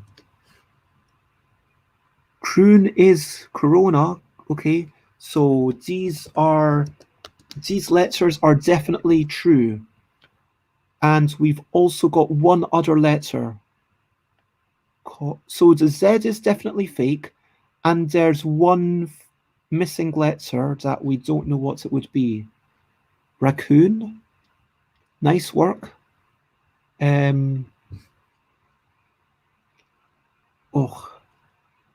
me noob. Let me actually just try to go through the things alphabetically. That's cartoon. Boo, boa.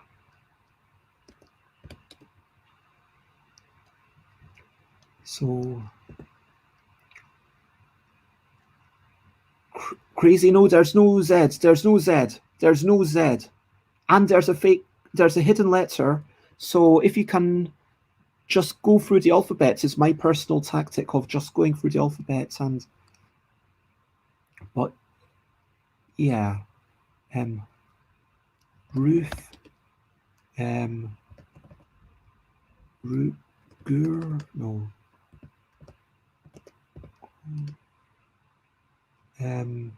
It might be E. Oh, it's a C. It's the second C. Raccoon. Oh, because there's two spellings of raccoon. Darn. Gosh darn it. I don't think we're going to make this. This is where we fall down. Oh, well. We did get knocked down. We are not going to get up again with regards to this game. Not today. That is going to be the end of my little after party. I really appreciate everyone being here. That was decent times, like 13. It's a respectable score. That was definitely a hard level. I agree, Gothor. Got so hard. And yeah, there was clearly only one person who could keep up. So this is the end of my stream. Lots of love to you all. Let me actually check who is streaming so I can now do the whole Twitch rating thing.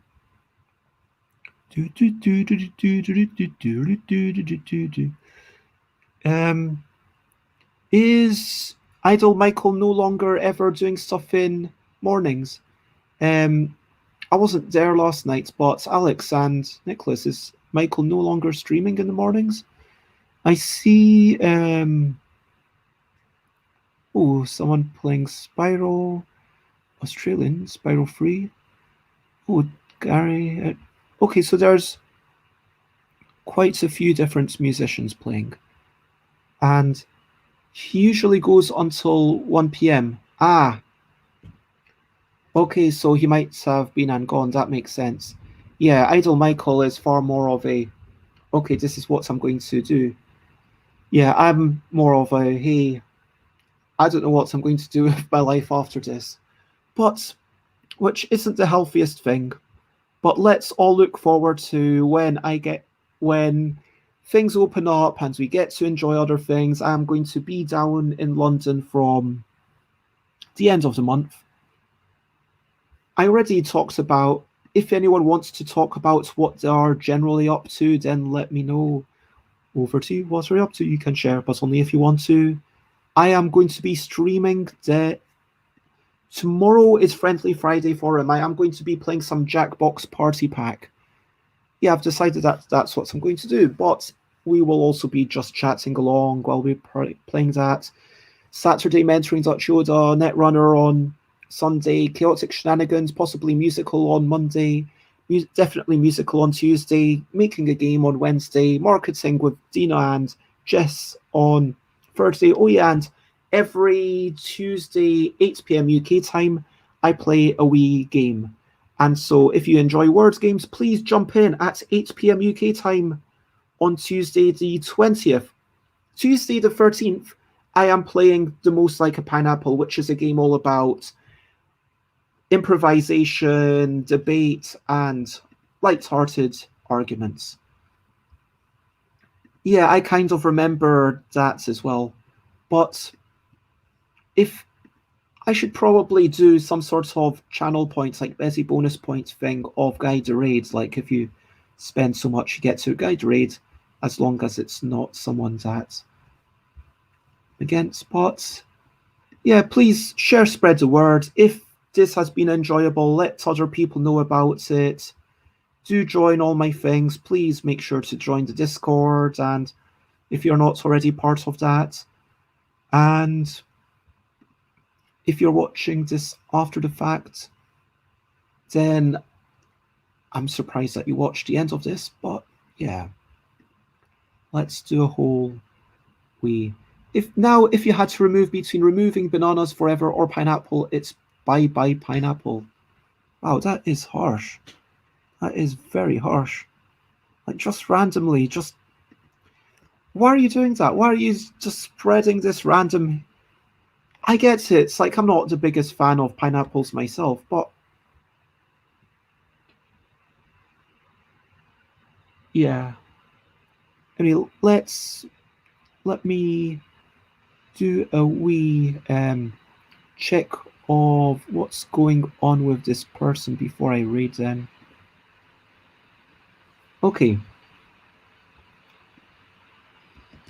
We are going to go to... Oh, this is where I wish I could have someone helping me make decisions. Gary, Reina, Amadeus, Dan, Erin Shea. These are all...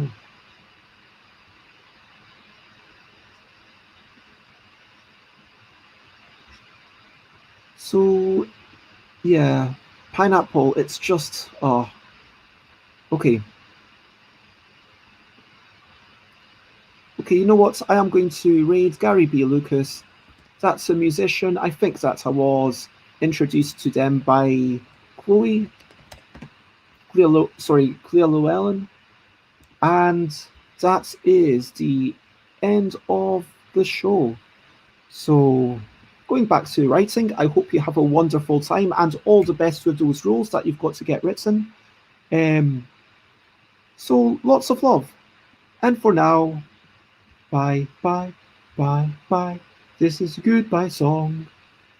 Bye. Thank you for watching along. Bye. This is the end of the show. Bye. And now it's time to go to goodbye. Bye. This is a goodbye song. Bye. Thank you for watching along. Bye. This is the end of the show. And bye.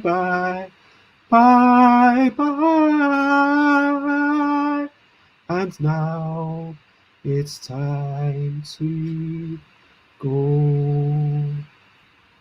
Bye everyone. Bye Golfer. Bye Ladder Noir. Bye Nicholas. Bye everyone. You've all been wonderful. Bye. Lots of love to you all. Thank you everyone for watching along. And I hope you have a wonderful day, night, whatever it is, wherever you are. Lots of love. Bye. Bye.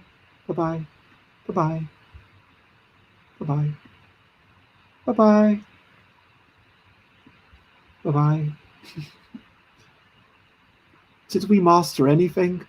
Bye bye. Bye bye.